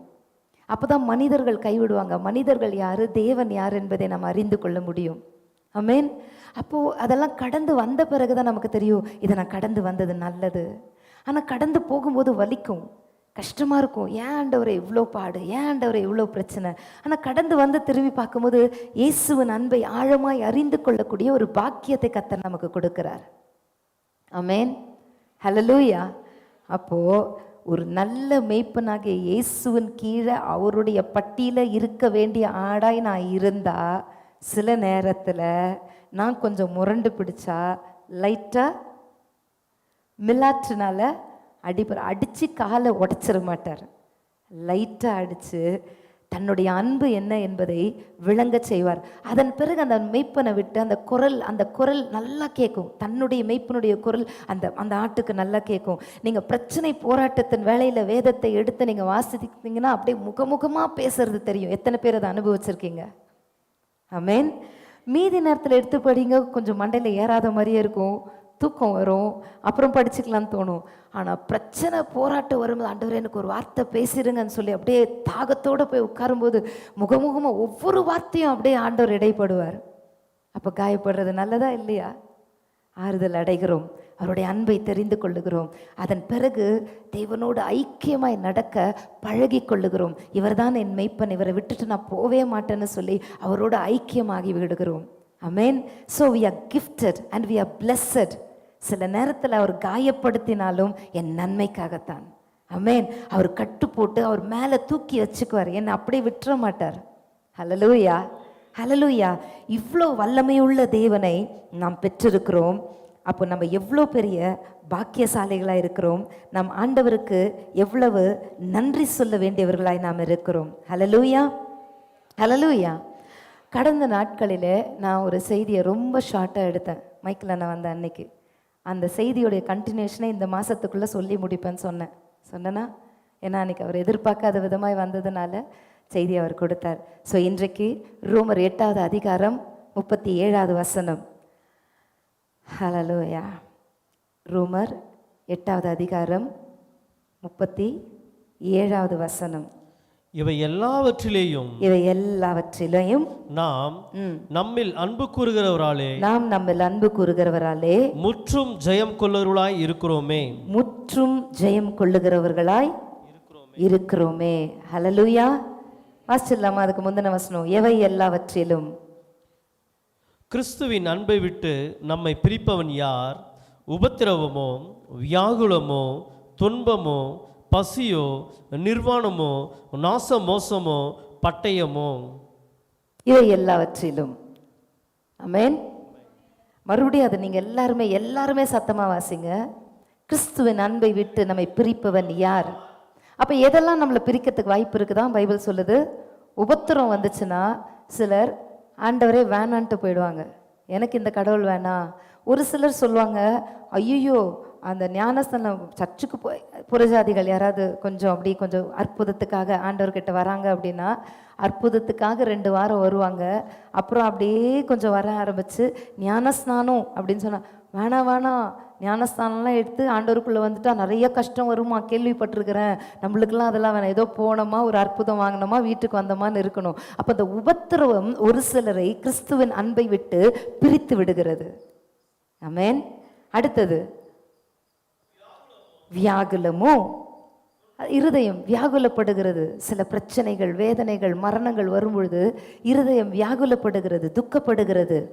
துன்பமோ, பசியோ, இல்லாமை, வறுமை, கடன், அவமானம், வெட்கம். அதாவது அந்த அடிமட்ட வறுமையில் இருக்கிறவங்களோட வலி அதை கடந்து வந்தவங்களுக்கு மட்டும்தான் தெரியும். எனக்கு தெரியாது, கல்யாணம் ஆகிற வரைக்கும் எனக்கு அப்படின்னா என்னன்னே தெரியாது. அடிமட்ட வறுமையின் வலி என்னவென்று எனக்கு தெரியாது. ஆனால் ஆண்டவர் கற்றுக் கொடுத்தார். திருமணத்துக்கு பிறகு கடன் ஆகும் பொழுது, அடுத்த வேளை சாப்பாட்டுக்கு வழி இல்லாமல் நாங்கள் நிற்கும்போது அடிமட்ட வறுமையின் வலி என்ன என்பதை ஆண்டவர் கற்றுக் கொடுத்தார். ஆமென். ஆனால் இவைகளின் வழியாய் சில நேரத்தில் தேவன் நம்மை சோதித்து நம்மை அதன் வழியாய் கொண்டு வந்தாலும் கிறிஸ்துவின் அன்பை விட்டு அந்த பசி, பட்டினி, நிர்வாணம், நாசமோசம் இவைகள்லாம் எதுவுமே என்னை பிரிக்கக்கூடாது. ஆமென். அடுத்தது நாசமோசமோ பட்டயமோ இவை எல்லாவற்றிலும் நாம் நம்ம அன்பு கூறுகிறவராலே முற்றும் ஜெயம் கொள்ளுகிறவர்களாக இருக்கிறோமே. So by the end of the year, the last Sunday of this year, நம்ம தைரியமாக நம்ம சொல்ல வேண்டும், வருஷத்தின் தொடக்கத்தில் ஏதேதோ நினைச்ச வாக்கு தத்துவம் வந்துச்சு, சிலது நிறைவேறுச்சு, சிலது நிறைவேறல, சில நஷ்டங்கள் வந்தது, சில துக்கங்கள் வந்தது, சில மரணங்கள் வந்தது, சில எத்தனையோ காரியங்கள் நான் எதிர்பார்த்தது ஒன்று, நான் நடந்தது ஒன்று. ஆனால் என்னால் இந்த வருஷத்தின் இறுதியில் வந்து நிற்கும் பொழுது தைரியமாய் சொல்ல முடியும், இவை எல்லாவற்றிலும் நாம் முற்றும் ஜெயம் கொள்ளுகிறவர்களா இருக்கிறோமே. ஏன்னா இது எல்லாத்தையும் ஜெயிச்சுட்டு வந்து நின்று கொண்டு இருக்கிறோம். ஆண்டவர் விட்டு நம்ம பின்வாங்கி நம்ம போகவே இல்லை, அவரை விட்டு பேக் ஸ்லைட் ஆகி போகவே இல்லை, அவரை கேள்வி கேட்டுக்கொண்டு, அவரை தூற்றிக்கொண்டு, அவரை அவமானப்படுத்தி கொண்டு வெளியில பேசிக்கொண்டு இல்லை. Still we say God is good all the time. அதுதான் நம்ம வெற்றி சிறக்க பண்ணும். ஹல்லேலூயா. முற்றும் ஜெயம் கொள்ளுகிறவர்களாய் இங்க பக்கத்துல கை கொடுத்து சொல்லுங்க, நம்ம we have won the victory. நாம் முற்றும் ஜெயம் கொண்டவர்களாய் இன்றைக்கு நாம் வந்திருக்கிறோம் இந்த ஆலயத்துக்கு. இந்த கடைசி வாரத்திலும் கர்த்தருக்கு நன்றி சொல்லும்படியாய் நாம் வந்திருக்கிறோம். ஆமென். ஹல்லேலூயா.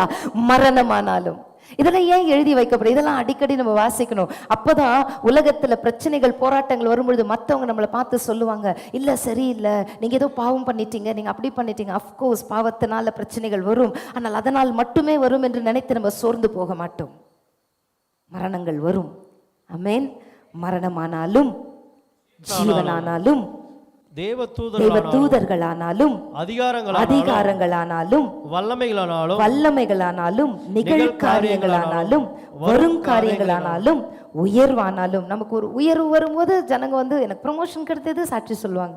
தாழ்வானால் சொல்லுவோம், என்னை வேலையை விட்டு துரத்திட்டாங்க, என்னை டீப் ப்ரமோட் பண்ணிட்டாங்க, நான் ஃபெயில் ஆயிட்டேன், இதெல்லாம் சொல்ல மாட்டோம். ஆனால் ஒரு ரகசியம் தெரியுமா? யாருடைய வாழ்க்கையில ஃபெயிலியர்ஸ் அடிக்கடி வருகிறதோ அவர்களை தேவன் ஏதோ ஒரு நோக்கத்துக்காக உருவாக்கி கொண்டிருக்கிறார். ஹல்லேலூயா. தாமஸ் ஆல்வா எடிசன் லைட்டை கண்டுபிடிக்கிறதுக்கு முன்பாக 2998 முறை ஃபெயிலியர் ட்ரை பண்ணி 2998 times he failed to find out a light. அவர் போய் அப்போ கேட்டாங்களாம், ஏன்னா இவ்வளோ நாள் இவ்வளோ டெஸ்ட் பண்ணுற, இவ்வளோ கண்டுபிடிக்கணும் ஒன்று நீ லைட்டை கண்டுபிடிச்சி கிழிச்ச பாடு இல்லை. ஏன் 2998 முறை நீ கண்டுபிடிச்சிட்ட ஒன்று நீ லைட், இன்னைக்கு இதுக்கு மேலே நீ கண்டுபிடிச்சி கிழிச்சிட போறியா? டிகிரேட் பண்ணவங்க உண்டு, டிசப்பாயிண்ட் பண்ணவங்க உண்டு. அதுக்கு அவர் கொடுத்த பதில் என்ன தெரியுமா? 2998 times was not a failure. அத்தனை முறை எதெல்லாம் முயற்சி செய்து இதிலெல்லாம் லைட்டை கண்டுபிடிக்க முடியல என்பதை நான் கற்றுக்கொண்டேன். ஆகவேதான் அடுத்த முறை 2998 times நான் ட்ரை பண்ணி ஃபெயிலியர் ஆனதை the next time நான் கண்டுபிடிக்கும் போது லைட்டை கண்டுபிடிச்சிட்டேன். ஸோ வாட் வி திங்க், ஒரு காரியத்தை நான் செய்யணும் அப்படின்னா எடுத்த உடனே சக்ஸஸ் ஆகிடணும், எடுத்த உடனே அது நடந்துடணும், எடுத்த உடனே என் வாழ்க்கையில் எல்லாமே சூப்பர் ஆகிடணும். ஒரு 2 தடவை ஃபெயிலியர், 4 தடவை ஃபெயிலியர், 10 தடவை ஃபெயிலியர் ஆயிடுச்சுன்னா அவ்வளோதான், நமக்கெல்லாம் ஒர்க் அவுட் ஆகாது, நமக்கெல்லாம் இனி அது நடக்காது அப்படின்னு சொல்லி சோர்ந்து போயிடுறோம். கிறிஸ்துவுக்குள்ளே இருக்கும் பொழுது ஃபெயிலியர், உலகத்தானே சொல்கிறான், failure is the stepping stone for success. நம்ம தோல்விதான் வெற்றிக்கான படிக்கட்டுகள். ஆமென். ஒவ்வொரு தோல்வியும் அடுத்த படிக்கட்டுக்கு நம்மை கொண்டு போகிறது. அப்போ இதெல்லாம் தெரிந்து கூட தோல்வி வந்தோடனே சோர்ந்து போயிடுறோம். ஆமென். நம்ம பாட்டு பாடணும், தோல்வி இல்லை எனக்கு, வெற்றி பவனி செல்வேன், தோல்வி இல்லை நமக்கு, வெற்றி பவனி செல்வோம், ஆண்டவர் படைத்த வெற்றியின் நாளிது, இன்று அகமகிழ்வோம், அக்களிப்போம், அல்லேலூயா பாடுவோம், இன்று அகமகிழ்வோம், அக்களிப்போம், அல்லேலூயா பாடுவோம், அல்லேலூயா தோல்வி இல்லை, அல்லேலூயா வெற்றி உண்டு, அல்லேலூயா தோல்வி இல்லை, அல்லேலூயா. கை தட்ட மாட்டீங்களோ?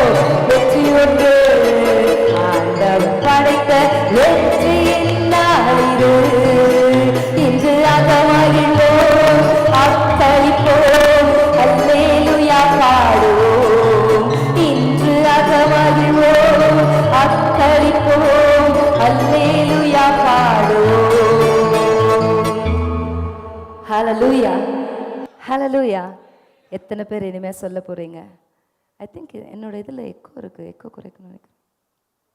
ஓகே, எத்தனை பேர் சொல்ல போறீங்க? தோல்வி வந்தா அது என் வெற்றி படிக்கட்டுக்காக கர்த்தர் அனுமதிக்கிறார். ஆமென். யாராவது என்னை ஏமாத்திட்டாங்க, நான் ஏமாந்துட்டேன், என் கடந்த காலம் இப்படி இருந்துச்சு. Don't go back to your past. கடந்த காலத்தை யோசித்து யோசித்து இனி வரப்போகிற புதிய வருஷத்தில் தேவன் நமக்காக வைத்திருக்கிற ஆசீர்வாதங்களை இழந்துடாதீங்க. கடந்த காலத்தில் என்ன வேணால் நடந்திருக்கட்டும், வலிக்குதா, மறக்கவே முடியலையா, யாரோ ஒருத்தர் உங்களை காயப்படுத்திட்டாங்களா, மனசை புண்படுத்திட்டாங்களா, உங்களுக்கு வந்து அது ரொம்ப கஷ்டமாக இருக்குதா, நான் இன்னைக்கு ஒன்று சொல்கிறேன், போய் வீட்டில் எழுதுங்க. எதெல்லாம் யாரெல்லாம் மன்னிக்க முடியல எழுதுங்க, எதெல்லாம் மறக்க முடியல எழுதுங்க, யாரெல்லாம் உங்களை காயப்படுத்தினாங்க எழுதுங்க, என்ன காயப்படுத்தினாங்க அதை எழுதாதீங்க. எழுதுனீங்கன்னா ஆழமாக மனசில் பதிஞ்சிரும். முந்தையெல்லாம் நான் டைரி எழுதுவேன். சின்ன வயசுலேருந்தே எனக்கு டைரி எழுதுகிற பழக்கம் உண்டு. டைரி எழுதும்போது யார் என்ன வார்த்தை சொல்லி என்னை காயப்படுத்தினாங்க எல்லாத்தையும் எழுதி வைப்பேன். அப்புறம் வளர்ந்த பிறகும், ஊழியத்துக்கு வந்த பிறகும் டைரி எழுதுவேன். ஒரு நாள் ஆவியானவர் சொன்னார், when you record something, when it is written, அது இன்னும் அதனால தான் டைரி வச்சு பாயிண்ட்ஸாக எழுதுங்க எழுதுங்க எழுதுங்கன்னு சர்ச்சில் சொல்கிறது. ஏன்னா கேட்குறது கொஞ்சம் பதியும், ஆனால் எழுதுறது இன்னும் ஆழமாய் பதியும். ஆமென். அப்போது என்னை யார் எந்த வார்த்தை சொல்லி காயப்படுத்தினாங்கன்னு நான் எழுதிட்டேன்னா அவ்வளோ சீக்கிரம் சும்மாவே நமக்கு அது மறக்காது. இன்னும் நம்ம எழுதி வச்சிட்டோம்னா அது ஒரு லேடிஸ்க்கு சுத்தம் சாவர வரைக்கும் மறக்காது. 1995 ஜான்வரி 4ஆம் தேதி உங்கள் அம்மா என்னென்ன பேசுனாங்க தெரியுமா? பாயிண்ட்டாக சொல்ல அவர் பார்ப்பாரு, என்ன எப்போ நடந்துச்சு, இதெல்லாம் என்ன பேசுனாங்கன்னே தெரியலையான்னு. பாவம் பிரதருங்கெல்லாம். ஆனால் லேடிஸ் அதிலெல்லாம் ரொம்ப கிங்கு. ஒன்று விடாமல் அப்படியே புட்டு வைப்போம். அவ்வளோ ஞாபகம் இருக்கும். இவங்க பேன்னு முழிச்சுன்னு இருப்பாங்க. அப்படியா என்னன்னு நீங்கள் என்ன சொன்னீங்க தெரியுமா? உங்கள் அம்மா பேசும்போது நீங்கள் எனக்கு ஒரு வார்த்தை கூட சப்போர்ட் பண்ணல. உங்கள் தங்கச்சி கூட சேர்ந்து ஜால்ராடிக்கும் போது நீங்கள் ஒன்றுமே தெரியாத மாதிரி நின்று இருந்தீங்க. நான் பேசும்போது மட்டும் என்ன திட்டினீங்க. அப்படியா நடந்தது அப்படின்னு. இது எப்போ நடந்தது? ஹல்லேலூயா. இதெல்லாம் எழுதி வைக்காமையே நமக்கெல்லாம் சும்மாவே ரெக்கார்ட் ஆகுமா? இதில் வேற யார் யார் காயப்படுத்துறாங்கன்னு வேற எழுதி என்னென்ன வார்த்தை பேசுனாங்க எழுதுனா அவள் தான் சாவர வரைக்கும் மறக்க மாட்டோம். அதை எழுதாதீங்க. ஆனால் யார் காயப்படுத்துனாங்க அந்த பேரை எழுதி வைங்க. Because we need to forgive them. ஆண்டவரே, இதெல்லாம் என்னால் மறக்க முடியல, என்னால் விட்டு கொடுக்க முடியல, ஆனால் எனக்கு உங்கள் உதவி வேணும். இந்த வருஷத்தின் இறுதிக்குள்ளே எனக்கு எதிரின்னு யாருமே இருக்கக்கூடாது, எனக்கு பகையாளின்னு யாருமே இருக்கக்கூடாது, எனக்கு கசப்பு யார் மேலேயும் இருக்கக்கூடாது. ஒருவேளை ஒவ்வொரு திருவிருந்துலையும் நான் இதை சொல்கிறேன்ப்பா, ஆனால் மறக்க முடியல. ஏன்னா அவங்க எனக்கு கொடுத்த வலியும் வேதனையும் கொஞ்சம் நஞ்சம் இல்லை. அனுபவிச்சிருக்கீங்களா? நான் அனுபவிச்சிருக்கேன். ஒரு சிலரெல்லாம் என் வாழ்க்கையில் நான் மன்னிக்கவே முடியாதுன்னு நினச்சேன், அழுதுருக்கேன். என்னால் முடியாதுப்பா, இவங்கள மாத்திரம் மன்னிக்கவே முடியாதுன்னு. ஆனால் கர்த்தருக்குள்ளே வளர வளர விட்டு கொடுக்க ஒரு சிலர் உடனே மன்னிக்க முடியும், ஒரு சில வருஷங்களாச்சு எனக்கு மன்னிக்கிறதுக்கு, வருஷங்களாச்சு. ஆனால் இன்றைக்கி கர்த்தர் கிருபையில் என்னால் சொல்ல முடியும், ஏன்னா இந்த விஷயத்தில் எனக்கு கொஞ்சம் மறதி கொடுத்துருங்க அப்படின்ட்டேன். உண்மையிலேயே ஆண்டவர் மறதியை கொடுத்துட்டார். அந்த ரெக்கார்டு வேணாப்பா, அப்படியே ஓடும், பயங்கரமாக ஓடும். இன்னைக்கு அப்படியே இன்னைக்கு ஹஸ்பண்ட் வந்து லைட்டாக ஒரு சண்டையில் சீண்டி விட்டுட்டுமே, 15 வருஷம் கதை ஸ்டார்டிங்லேருந்து இப்போ வரைக்கும் கட கட கட கட கட கடன்னு தேஞ்சு போன டேப் ரெக்கார்ட் மாதிரி குடுன்னு ஓடும். அவர் பார்ப்பார், அவர் கடகடன்னு சரி போட்டுன்னு ஓடி போயிடுவார் வெளியில். நில்லுங்க, உங்ககிட்ட பேசணும் அப்படின்னு. வழக்கமாக நம்ம பாஸ்டர்கிட்ட கூட தான், பா நான் இன்னைக்கு பேசணும் உங்ககிட்ட, அவர் தான் பயந்துருவார். ஒன்று நைட்டு தான் வீட்டுக்கு வருவார். சரி நைட்டு வந்த பிறகாவது பேசலாம் அப்படின்னா, அது ஒரு ரூமில், நாங்கள் வேறு ரொம்ப நல்லவங்களாச்சா, பிள்ளைங்க முன்னாடியெல்லாம் பேச மாட்டோம். ஸோ பிள்ளைங்க இல்லாத போது தான் இது எனக்கு காயப்படுத்துச்சு. நான் வேறு ஒன்றும் இல்லை, ஒன்றும் அங்கே திட்டெல்லாம் போகிறதில்ல, இது என்ன காயப்படுத்துச்சு இதை சொல்கிறதுக்காக. ஆனால் எஸ்கேப் ஆவார் பாருங்க. சி எனக்கு பயங்கரமாக தலைவலிக்குது, ஒரு கப் காஃபி மட்டும் கொடுக்குறியா, நான் உடனே பார்த்து தூங்க, அந்த மாத்திரை கொஞ்சம் கொடுத்தவங்க. இப்படியே ஒரு நாள் சொல்ல 2 மாசக்கணக்காக வெயிட் பண்ணாலும் மாட்ட மாட்டார், எஸ்கேப் ஆகிடுவார். அப்புறம் தான் தெரிய வருது, ஆண்களுக்கு அந்த ஹேண்டில் பண்ணுற கெப்பாசிட்டி இல்லை. நம்ம அவங்கள பிடிச்சி புழிஞ்சி நோண்டி old history, new history, past, present, future எல்லாத்தையும் சொல்ல, அவங்களுக்கு அதெல்லாம் ஹேண்டில் பண்ணுற கெப்பாசிட்டி ஆண்டவர் கொடுக்கல. அப்புறம் தான் பார்த்தேன், இது வேலைக்காகாது. நம்ம ஜெபம் பண்ணி எங்கே தெரியப்படுத்தணுமோ அங்கே தெரியப்படுத்திடுவோம், அது மட்டும்தான் ஒர்க் அவுட் ஆகும். ஆமென். நம்ம உட்காந்து சொல்ல, அவங்க உட்காந்து கேட்டாலும் ஒன்றும் பெருசாக நடக்க போகிறதில்ல. அதெல்லாம் நல்லது தான், பேசணும். கேட்கவே இல்லைன்னு என்ன பண்ணுறது, எஸ்கேப் ஆனாக்கா. ஹல்லேலூயா. ஆகவே இன்னைக்கு போய் எல்லாருமே எழுதி வைங்க, இதெல்லாம் என் வாழ்க்கையில் வேண்டாம்ப்பா, நீங்கள் எனக்கு ஜெயத்தை கொடுங்க, நான் முற்றிலும் ஜெயம் கொள்ளுகிறவளாய் இந்த வருஷத்தை முடிக்கும் போது பிசாசுக்கு என்னிடத்துல என்னை குற்றப்படுத்துகிறதற்கு ஒன்றுமே இருக்கக்கூடாது. அந்த ஒரு தீர்மானம் நமக்கு இருக்கணும். அடிக்கடி ஜெபிக்க போகும்பொழுது ஒரு குற்ற உணர்வு வருதில்ல, இதெல்லாம் பண்ணிட்டு நீ போய் ஜெபம் பண்ணுறியா, இதெல்லாம் பேசிட்டு நீ போய் ஜெபம் பண்ணுறியா, அவங்க மேலே இந்த கசப்பை வச்சுட்டு நீ போய் ப்ரேயர் பண்ணுறியா, கர்த்தர் உன்னை கேட்டுருவாரா அப்படின்னா நீங்கள் சொல்லுங்கள், நான் இப்போ ஃபாஸ்டிங் இருந்து ஜெபம் பண்ண போகிறேன், இந்த வருஷத்தை முடிக்கும் போது நான் ஜெபத்தோட உபவாசத்தோடு நான் முடிக்க போகிறேன், யாரெல்லாம் மன்னிக்க சொல்கிறாரோ நான் மன்னிக்கணும்னு ஆசைப்படுறேன், ஆண்டவர் எனக்கு உதவி செய்வார். இதை நீங்கள் செய்யுங்க. புது வருஷத்துக்குள்ளே போகும்போது ஜெயத்தோடு முற்றிலும் ஜெயம் பெற்றவர்களாய் நாம் உள்ளே கடந்து போவோம். ஹல்லேலூயா, ஹல்லேலூயா. 1 யோவான் 4வது அதிகாரம் 4வது வசனம் சொல்லுகிறது, உலகத்தில் இருக்கிறவனிலும் என்னில் இருக்கிறவர் பெரியவர். அப்ப அதெல்லாம் சொல்லிக்கொண்டே இருக்கணும். இந்த உலகத்தின் பாவங்கள், உலகத்தின் இச்சைகள், உலகத்தின் கிரியைகள் என்னை இவ்வளோ ஆளுகை செய்து என் மாம்சத்தை கிரியை செய்ய வச்சு, கோபத்தை தூண்டி விட்டு பேச வச்சு ஆண்டவரை துக்கப்படுத்த வைக்கிறதுக்கு உலகத்தில் இருக்கிறவனுக்கு அவ்வளோ பெரிய அதிகாரம் இருக்குதுன்னா, எனக்குள்ள இருக்கிறவர் உலகத்தில் இருக்கிறவனிலும் பெரியவர். ஆமென். அதை நம்ம சிந்தித்து கொண்டே இருக்கணும். அவர் எவ்வளவு பெரியவர். அதை தான் இப்போ 95வது சங்கீதத்தில் நாம் பார்த்தோம். He is a mighty God. He is a powerful God. That mighty and powerful God is living within me. He is dwelling inside me. எனக்குள்ளே வாசம் பண்ணுகிறார். அப்போ என்னால முடியாத காரியம் எதுவுமே கிடையாது. என்னால இந்த பாவத்தை மேற்கொள்ளணுமா, என்னால முடியும். என்னால முடியாது, தேவ பலத்தினால் எனக்குள்ளே வாசம் பண்ணுகிற பெரியவருடைய ஒத்தாசையோடு கூட என்னால இந்த பாவத்தை மேற்கொள்ள முடியும். ஆமென். என்னால் இவர்களை மன்னிக்க முடியும். என்னால் இந்த காரியத்தில், இந்த பிரச்சனையில் நான் சோர்ந்து போகாமல் அதில் எழுந்து தலையமிருந்து நிற்க என்னால் முடியும். எனக்கு ஜெயத்தை கொடுக்கிறவர் எனக்குள்ளே வாசம் பண்ணுகிறார். நெகட்டிவ் தாட்ஸ் திரும்ப திரும்ப வந்துட்டே இருக்குதா இந்த வருஷம் ஃபுல்லாக? அதாவது ஒவ்வொரு வருஷமும் சில நேரங்களில் நமக்கு எண்ட் ஆஃப் த இயர் வரும்போது இருதயம் கலங்க ஆரம்பிக்கும். இந்த வருஷமும் முடிஞ்சிருச்சு கேட்பாங்கல்ல, இன்னும் கல்யாணமே ஆகலையா? சிலர்லாம் ஆனால் பேசுவாங்க பாருங்க, இங்குதமே இல்லாமல் பேசுவாங்க. கல்யாணம் ஆகல தெரியுது. நீங்கள் போய் கேட்ட மாப்பிள்ளை பார்த்து பொண்ணு பார்த்து கல்யாணம் பண்ணி செலவு பண்ணி கல்யாணம் பண்ணி வச்சுட்டு போகிறீங்க. எதுக்கு கேட்குறீங்க? கேட்கக்கூடாது. இன்னும் கல்யாணம் பண்ணீங்களா? என்ன வயசாகுது? ஏன், உனக்கு என்ன பிரச்சனை? என்னெல்லாம் கேட்டாங்கன்னா லெஃப்ட் அண்ட் ரைட் விட்டுருவேன் நான். நல்லதை நம்ம கேட்கலாம். என்கிட்ட கூட கேட்குறாங்க, ஜானஸ்க்கு எப்போ கல்யாணம் பண்ணுறீங்க? ரைட், அது அக்கறை, அவங்க அக்கறையில் கேட்குறாங்களா நக்கலில் கேட்குறாங்களா நல்லா தெரியும் நமக்கு. அதே மாதிரி கல்யாணம் ஆகி 2 வருஷம் ஆயிடல, ஆமாம் ஆயிடுச்சு, இன்னும் புழு பூச்சி எதுவும் இல்லை, புழு பூச்சி என்னத்துக்கு வரணும், இங்கிதமே இல்லாமல் கேட்கறது.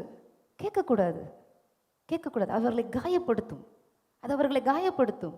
ஏதோ ஒரு காரணம், இன்னும் கல்யாணம் ஆகல, ஆனால் ஆகிட்டு போகுது, அவங்களுக்கு தெரியாதா?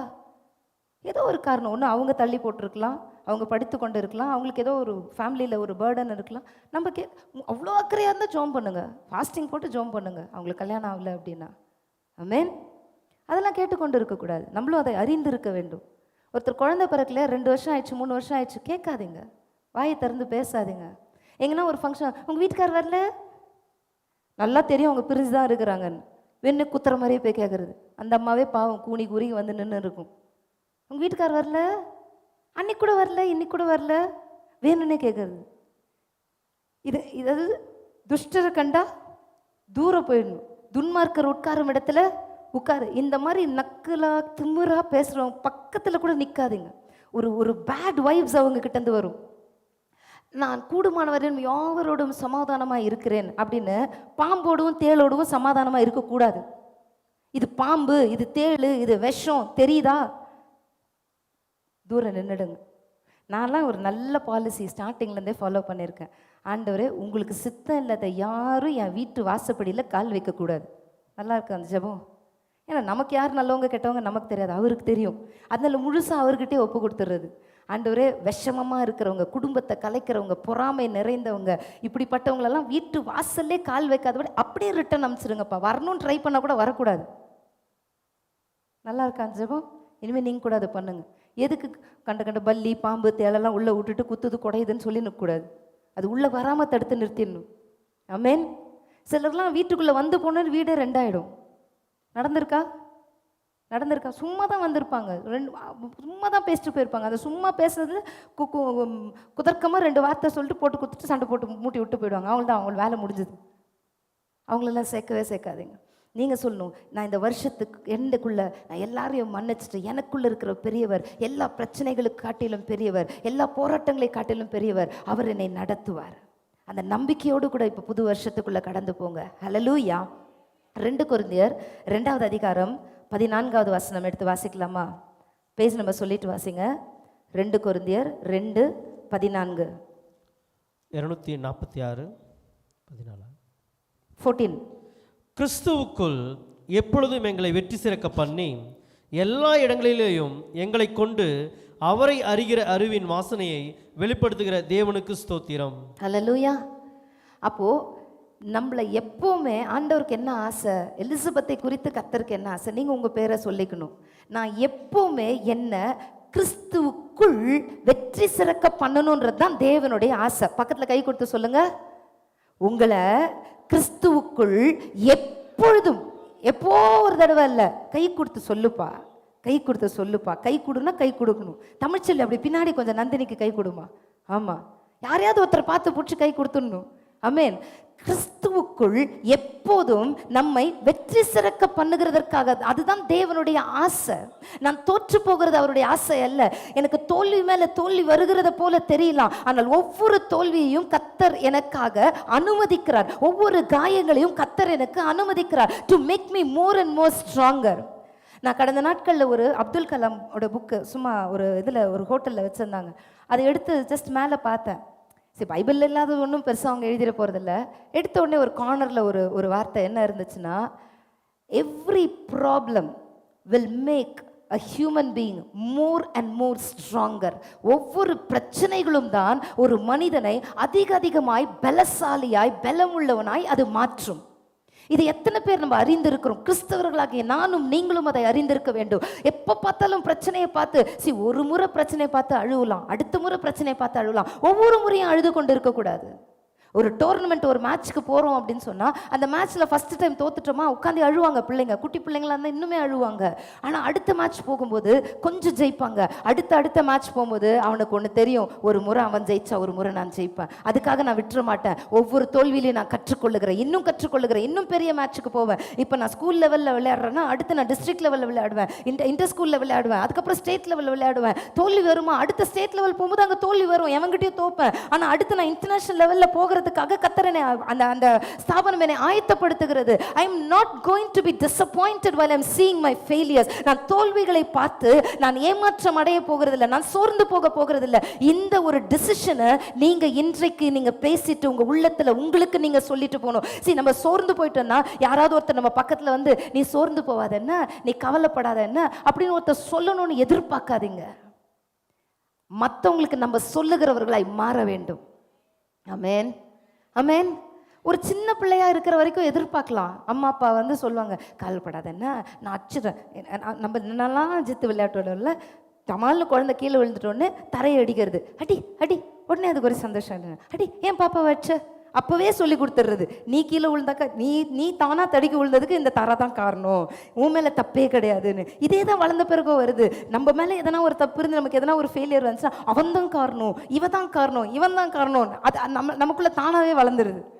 குழந்தைங்களெல்லாம் சைக்கலாஜிக்கலாக வளர்க்கும் போது ஞானத்தோடு வளர்க்குறதுக்கு ஆண்டவர்கிட்ட ஞானத்தை கேளுங்க. ஆமென், ஹல்லேலூயா. அப்போ எல்லா இடங்களிலும் நம்மை கிறிஸ்துவுக்குள், that is the point to be noted, கிறிஸ்துவுக்குள் என்னை வெற்றி சிறக்க பண்ணுவார். அவர் நல்லவர். ஹல்லேலூயா. நான் தோற்று போவதில்லை, நான் தோல்வியில் போகிறது போல தெரிந்தாலும் அவருக்காக வாசனை வீசுகிறவளாய் என்னை ஆயத்தப்படுத்தி கொண்டிருக்கிறார், உருவாக்கி கொண்டிருக்கிறார். சென்ட் எப்படிங்க வரும், சென்ட் எப்படி தயாரிக்கிறாங்க? நான் அப்படியே ஃபுல் ஃபேக்டரியில் எப்படி தயாரிக்கிறாங்களா கேட்கல, ஜென்ரலாக கேட்குறேன். வாசனை பொருட்கள், என்ன வாசனை பொருட்கள்? Okay, flower, for example flower. இப்போ இந்த ஃப்ளவரில் இருந்து ஒரு சென்ட் நல்ல வாசனை வரும். இப்போ ரோஸ் எல்லாம் நல்ல வாசனை வரும், மல்லிப்பூ நல்ல வாசனை வரும். ஸோ ஜாஸ்மின் சென்ட் அப்படின்னா அப்படியே இந்த பூவை எடுத்து நான் எடுத்தே காட்டுறேனே, இப்படி இந்த பூவை எடுத்து இப்படியே எவ்வளோ நேரம் வந்து நிற்பீங்க? இது எத்தனை நாளைக்கு நல்லா இருக்கும்? வாடி போயிடும். இப்போ இது ஒரு வேளை இது ஒரு நல்ல வாசனை நிறைந்த ஒரு பூவாக இருந்தால் இந்த பூவிலேருந்து எனக்கு சென்ட் வேணும், அது லாங் லாஸ்டிங்காக வேணும், அது நல்ல வாசனையாக இருக்கணும் அப்படின்னா இந்த பூவை போல் இன்னும் அநேக பூக்களை சேர்த்து அது கசக்கி பிழியப்பட்டு அதை ஃபெர்மெண்ட் பண்ணி அதில் என்னென்ன ப்ராசஸ்லாம் கடந்து போகணுமோ அதெல்லாம் கடந்து போய் அதன் பிறகு தான் நம்ம சென்ட் எடுத்து அடிச்சுக்கிறோம். ஆமென். வசனம் படிக்கும்போது ஜாலியாக இருக்குது. கிறிஸ்துவுக்குள் எப்பொழுதும் எங்களை வெற்றி சிறக்க பண்ணி எல்லா இடங்களிலும் எங்களை கொண்டு அவரை அறிகிற அறிவின் வாசனையை வெளிப்படுத்துகிற தேவனுக்கு ஸ்தோத்திரம். அதாவது இயேசு கிறிஸ்துவை என் மூலமாய் மற்றவர்கள் அறிந்து கொள்ளும்படி அவருடைய வாசனை என்கிட்ட வீசணும்னு சொன்னால், அவரை போல நான் மாறணும்னு சொன்னால் அவரை போல கொஞ்சமாவது பாடுகளுக்குள்ள கடந்து போகணும். ஆமென். ஸோ அந்த பாடுகளுக்குள்ள கடந்து போகிறது, இந்த பூ கசக்கி பிழியப்படுகிறது அழிந்து போகிறதற்காக அல்ல. பூ வேணா அழிந்து போகும், ஆனால் இந்த பூ கசக்கி பிழிந்து எடுக்கப்பட்ட பிறகு இதனுடைய வாசனை அது அநேக நாட்களாக இருக்கும், அந்த சென்ட் இருந்துகிட்டே இருக்கும். அப்போது நம்ம எந்த அளவுக்கு கசக்கி பிழியப்படுகிறோமோ எனக்குள்ள இருந்து ஒரு வாசனை வீச ஆரம்பிக்கும். என்ன வாசனை? என் மூலமாய் கிறிஸ்து இயேசுவை மற்றவர்கள் அறிந்து கொள்ளுகிற அந்த வாசனை என் மூலமாய் வெளிப்பட ஆரம்பிக்கும். எத்தனை பேருக்கு என் மூலமா ஆண்டவரை அறிந்து கொள்ளுகிற வாசனை என் மூலமா வெளிப்படணும்னு ஆசை? அவங்க மாத்திர கை தூக்குங்க. என் மூலமா அநேக ஜனங்கள் கிறிஸ்துவை அறிகிற அறிவின் வாசனையை என் மூலமா அறிந்து கொள்ளணும். ஆமென். ஒரு சென்ட் அடிச்சுட்டு அப்படி போனாங்கன்னா, நிறைய நல்லா சென்ட் அடிச்சிருந்தாங்கன்னா அவங்க யாருன்னா வந்து நம்ம கிட்ட சொல்றாங்களா, ஏய் நான் சென்ட் அடிச்சிருக்கேன் பத்தியா, சென்ட் அடிச்சு சொல்லுவாங்களா? அவசியமே இல்லை. அப்படி ஒருத்தவங்க ரூம் உள்ள வந்து போனாலே எனக்கு நான் எங்கேயோ ஒர்க் பண்ணும்போது என்னன்னு தெரியல, ஒரு டீச்சர் பயங்கரமாக சென்ட் அடிப்பாங்க. அவங்க அந்த ரூம் உள்ள வந்து போன உடனே ரூம் ஃபுல்லாக சென்ட் வாசனை ரொம்ப நேரம் இருக்கும். உடனே அந்த பாஸ் சொல்வார், அடிக்கடி அவங்க அந்த ரூம்குள்ளே வந்து கொஞ்சம் போக சொல்லுங்க, நல்ல மனமாக இருக்குது, வாசனையாக இருக்குது அப்படின்னு. ஆனால் அந்த வாசனை வீசணும்னா கசக்கி பிழியப்படணும். ஆமென். அப்போ கசக்கி பிழியப்படுகிறது அழிந்து போகிறதற்காக அல்ல. கிறிஸ்தவர்கள் அதை நினைவிலே கொள்ள வேண்டும் இந்த வருஷம். பிகாஸ் ஐ ஸ்ட்ராங்லி ஃபெல்ட் வருஷத்தின் இறுதியில் வரும்பொழுது நம்முடைய இருதயங்கள் சில நேரங்களில் it goes to a disappointment. இந்த வருஷமே முடிய போது, நான் என்னத்தை கண்டேன், இந்த வருஷத்துலேயும் என் வாழ்க்கை மாறல, இந்த வருஷத்துலேயும் எனக்கு கல்யாணம் ஆகலை, இந்த வருஷத்துலேயும் என் வியாதி மாறல. ஆனால் நீங்கள் சொல்லுங்கள், நான் அவரை மற்றவங்க ஏன் மூலமாய் கிறிஸ்துவை அறிகிற அறிவின் வாசனையை அறிந்து கொள்ளும்படி, வாசனையை வீசும்படிக்கு நான் கசக்கி பிழியப்படுகிறேன். ஆமென். கிறிஸ்துவுக்குள் எப்பொழுதும் என்னை வெற்றி சிறக்க பண்ணுவார். ஹல்லேலூயா. நான் கசக்கி பிழியப்பட்டாலும், இந்த பூ செத்தே போனாலும் என்னுடைய சுயங்கள் தான் சாகும். நம்ம பாடுகள் உபத்திரங்கள் வழியாக கடந்து போகும்போது எலிசபெத் அழிந்து போக மாட்டா. ஆனால் எலிசபெத்துக்குள்ள ஒரு சில ஜென்ம சுபாவங்கள் இருக்கும், தேவனுக்கு பிரியமில்லாத காரியங்கள் இருக்கும், சில பெருமைகள் ஒட்டி கொண்டு இருக்கும், சில ஈகோ உள்ள இருக்கும், சில கோபங்கள் உள்ள இருக்கும், சில கர்த்தருக்கு பிரியமான. நம்ம ஜெபிப்போம், ஆண்டவரே உங்களுக்கு பிரியமாய் என்னை மாற்றுங்க, உம்மை போல என்னை மாற்றுங்க சொல்லுவோம். சொன்னோடனே அவர் வேலையை ஸ்டார்ட் பண்ணுவார். வேலையை ஸ்டார்ட் பண்ணோடனே நம்ம உட்காந்து அழ ஆரம்பிப்போம். எனக்கு சின்ன வயசுல ரொம்ப பிடிச்ச ஒரு பாட்டு, உம்மை போல் நானும் நினைக்க, உம்மை போல் நானும் பேச, உம்மை போல் நானும் நடக்க, உந்தனின் கிருபை வேண்டும், நாளும் வாழ்வினில் வேண்டும், உம்மை போல் மாற்றும் இயேசுவே, உம்மை போல் மாறிட வேண்டும், உம்மை போல் மாற்றும் இயேசுவே, உம்மை போல் மாறிட வேண்டும், நாடும் வாழ்வினில் வேண்டும். என் வாலிப நாட்களில் என்னோட யூத் அக்கா இந்த பாட்டை சொல்லி கொடுத்தாங்க. ரொம்ப பிடிச்சிச்சு, நிறையா பாடினேன். ஆனால் பாட்டு பாடினதனுடைய விளைவுகள், அவர் என்னை டீல் பண்ண ஆரம்பித்தார். டீல் பண்ண ஆரம்பிச்சோன்னே ஒரே ஒப்பாரி தான், ஏன் ஆண்டவரே இப்படி நடக்குது, ஏன் ஆண்டவரே அப்படி நடக்குது. ஆனால் இப்போ தான் திரும்பி பார்த்தா தெரியுது, நான் பாட்டு பாடினது தப்பா இல்லை அவர் என்னை மாற்றினது தப்பா? எதுவுமே தப்பு இல்லை. என்னை பாட வச்சதும் அவர் தான், அந்த பாட்டுக்கு ஏற்றபடி என்னை வணைந்து கொண்டதும் அவர் தான். திரும்பி பார்க்கும்போது இந்த பிரச்சனைகள், உபத்திரவங்கள், போராட்டங்கள் தான் கோபத்தை அடக்கி இருக்கு, பொறுமையை கற்றுக் கொடுத்திருக்குது, தேவனுடைய அன்பை ருசித்து பார்க்க வைத்திருக்கிறது, அந்த தேவனுடைய அன்பை மற்றவர்களுக்கு வெளிப்படுத்த வைக்கிறது, மற்றவர்களை புரிந்து கொள்ள வைக்கிறது, மற்றவர்களை ஏளனமாய் பார்க்காமல் அவங்களிடத்தில் அவங்க எந்த நிலைமையில் இருந்தாலும் அவங்களை அன்போடு கூட விசாரிக்க வைக்கிறது. ஒருவேளை நமக்கு அந்த கஷ்டம்லாம் தெரியலன்னா ரைட் ராயில் போய் ஒருத்தர் நக்கலாக பேசுவோம் தெரியுமா, திமிராக கேட்போம், ஆமாவா இல்லையா? ஆனால் நம்ம உடைக்கப்பட்ட பிறகு அந்த திமிர் பேச்செல்லாம் நம்ம வாயில் வராது, பயம் வரும். நம்ம கூட இப்படி தானே கஷ்டப்பட்டோம். ஸோ அப்போ அது நல்லது. ஆமென். கிறிஸ்துவுக்குள் எப்பொழுது நம்ம வெற்றி சிறக்க பண்ணுகிறவராக இருக்கிறார். அவரை அறிகிற அறிவின் வாசனையை நம் மூலமாய் அவர் வெளிப்படுத்துகிறார். ஹல்லேலூயா. So it is good. ஆமென். நம்ம வாசிக்கலாமா? 1 கொரிந்தியர் 15வது அதிகாரம் 57வது வசனம். 1 கொரிந்தியர் 15வது அதிகாரம் 57வது வசனம். நம்முடைய கர்த்தராகிய இயேசு கிறிஸ்துவினாலே நமக்கு ஜெயம் கொடுக்கிற தேவனுக்கு ஸ்தோத்திரம். ஹல்லேலூயா. அப்போ ஜெயம் எப்படி நமக்கு வருதுன்னா யார் மூலமா வருது? கர்த்தராகிய இயேசு கிறிஸ்துவினாலே. ஆமென். அப்போ முதல் காரியம், எனக்கு வெற்றியுள்ள ஒரு வாழ்க்கை வேணும்னா எனக்கு யார் வேணும்? கர்த்தராகிய இயேசு கிறிஸ்து. இந்த வசனத்தை மறுபடியும் வாசிக்கலாம். நம்முடைய கர்த்தராகிய இயேசு கிறிஸ்துவினாலே, சொல்லுங்க, நம்முடைய கர்த்தராகிய இயேசு கிறிஸ்துவினாலே நமக்கு ஜெயம் கொடுக்கிற தேவனுக்கு ஸ்தோத்திரம்.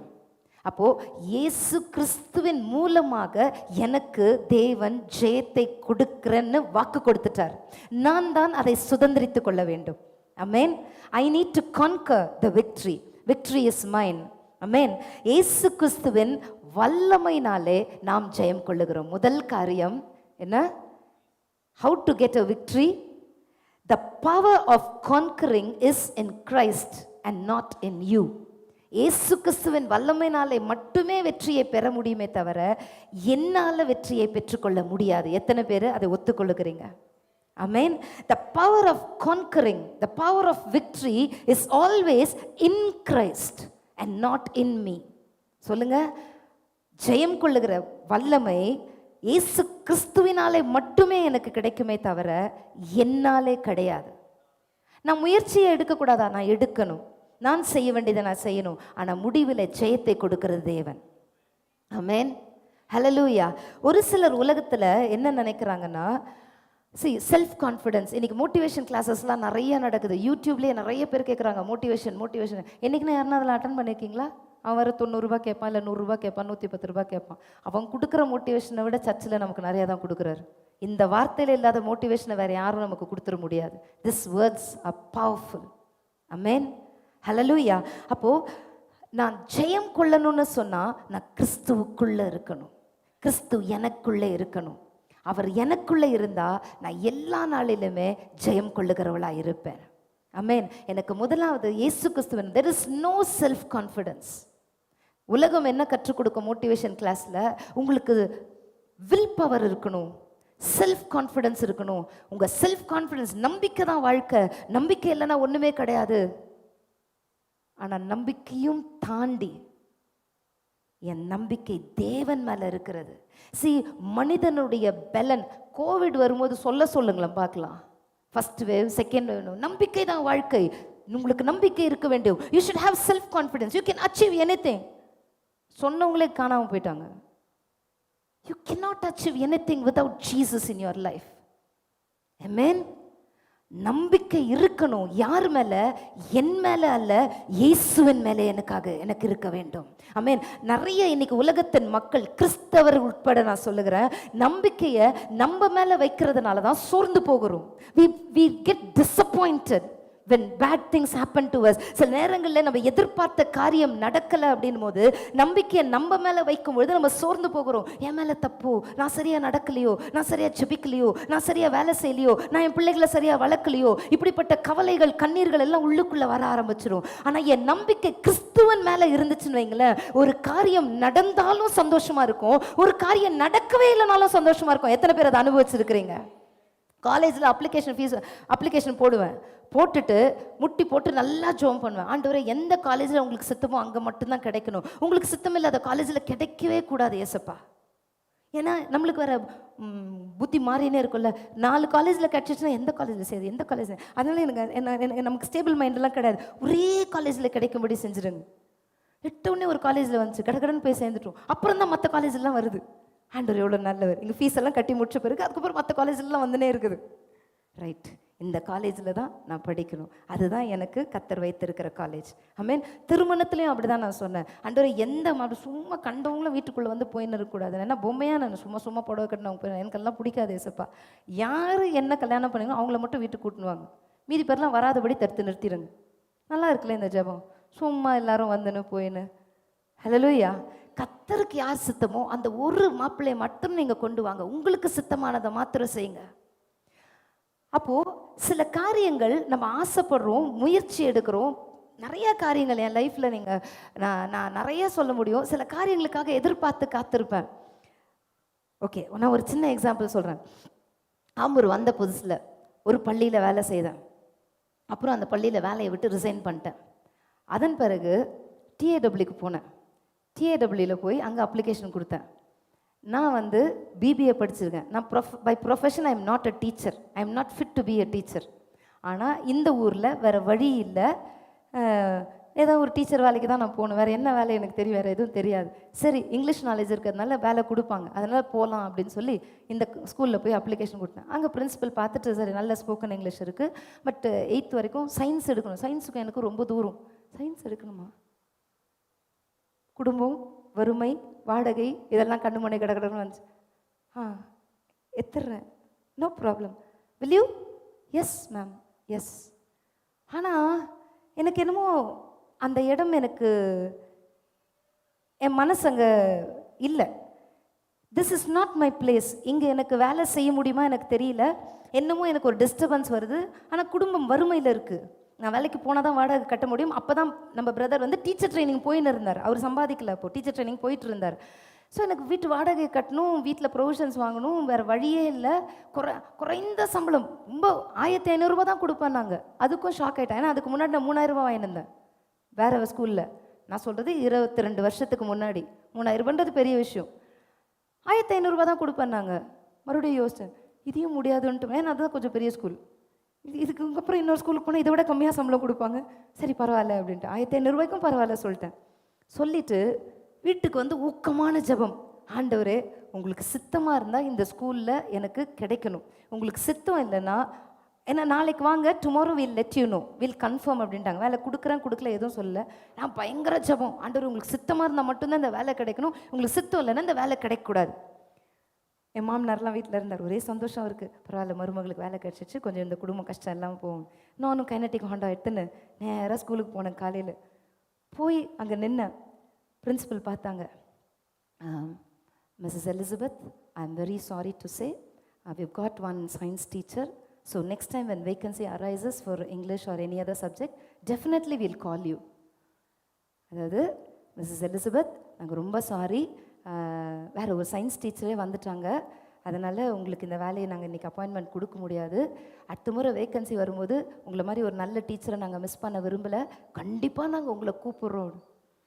அவங்க என்ன லூசுன்னே நினச்சிருப்பாங்க. இந்த ஒரு வார்த்தையை அவங்க சொன்னால் என் முகம் என்ன ஆகணும், சுருங்கி போகணும். Thank you ma'am, thank you so much, thank you very much.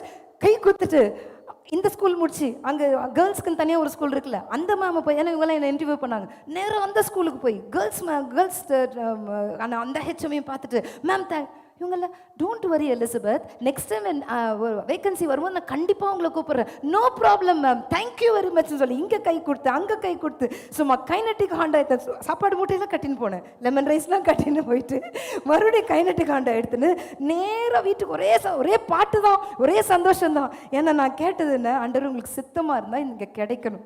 சும்மா 2 மாதம் 3 மாதம் நான் வேலை செஞ்சுட்டு அப்புறமா இல்லை வேலை இல்லைன்னு அவங்க சொன்னாங்கன்னா அது எனக்கு அசிங்கமாயிடும். வேலை இல்லையா, எனக்கு இப்போவே வேணாம். ஏன்னா அப்போ தான் நான் கேட்டுருக்கேன், எனக்கு முழு நேர ஊழியமா இல்லை நான் வேலைக்கு போகணுமா, இந்த போர்க்களத்தில் இருக்கிறேன் நான். ஸோ எனக்கு முழு நேர ஊழியம் தான் அப்படின்னா இவங்க எனக்கு வேலை கொடுக்கக்கூடாது. ஆனால் என் குடும்ப சூழ்நிலை வேலைக்கு போய் ஆகணும். அப்போது நான் வீட்டுக்கு வரேன், என் மாமனார் டீ கடையிலேருந்து பார்த்துட்டாரு, வேலைக்கு போன பொண்ணு என்னத்துக்கு வீட்டுக்கு வந்துச்சு. வீட்டுக்கு வந்தார், அவங்க எனக்கு வேலை இல்லைன்ட்டாங்க. சோகமாக உட்காந்து, கவலைப்படாதீங்க அங்கிள், ஏசப்பா நம்மளை நடத்துகிற ஒரு கோவம் வந்துச்சு எனக்கு, ஒன்றும் பண்ண முடியாது. ஆனால் எனக்கு இருந்த சந்தோஷம் இருக்குது அன்றைக்கி, ஆண்டவருக்கு அவ்வளோ நன்றி சொன்னேன்.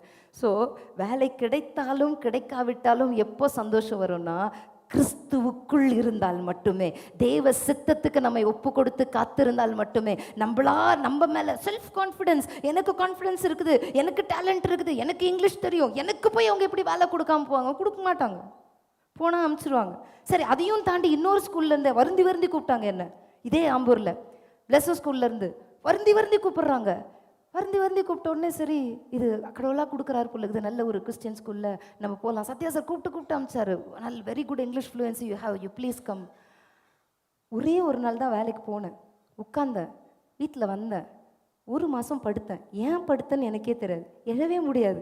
எழுவேன், முக்கியமான வேலையை மட்டும் செஞ்சு திருப்பி படுத்துருவேன், திருப்பி எழுவேன், திருப்பி முக்கியமான, என்ன நடக்குது ஏசப்பா.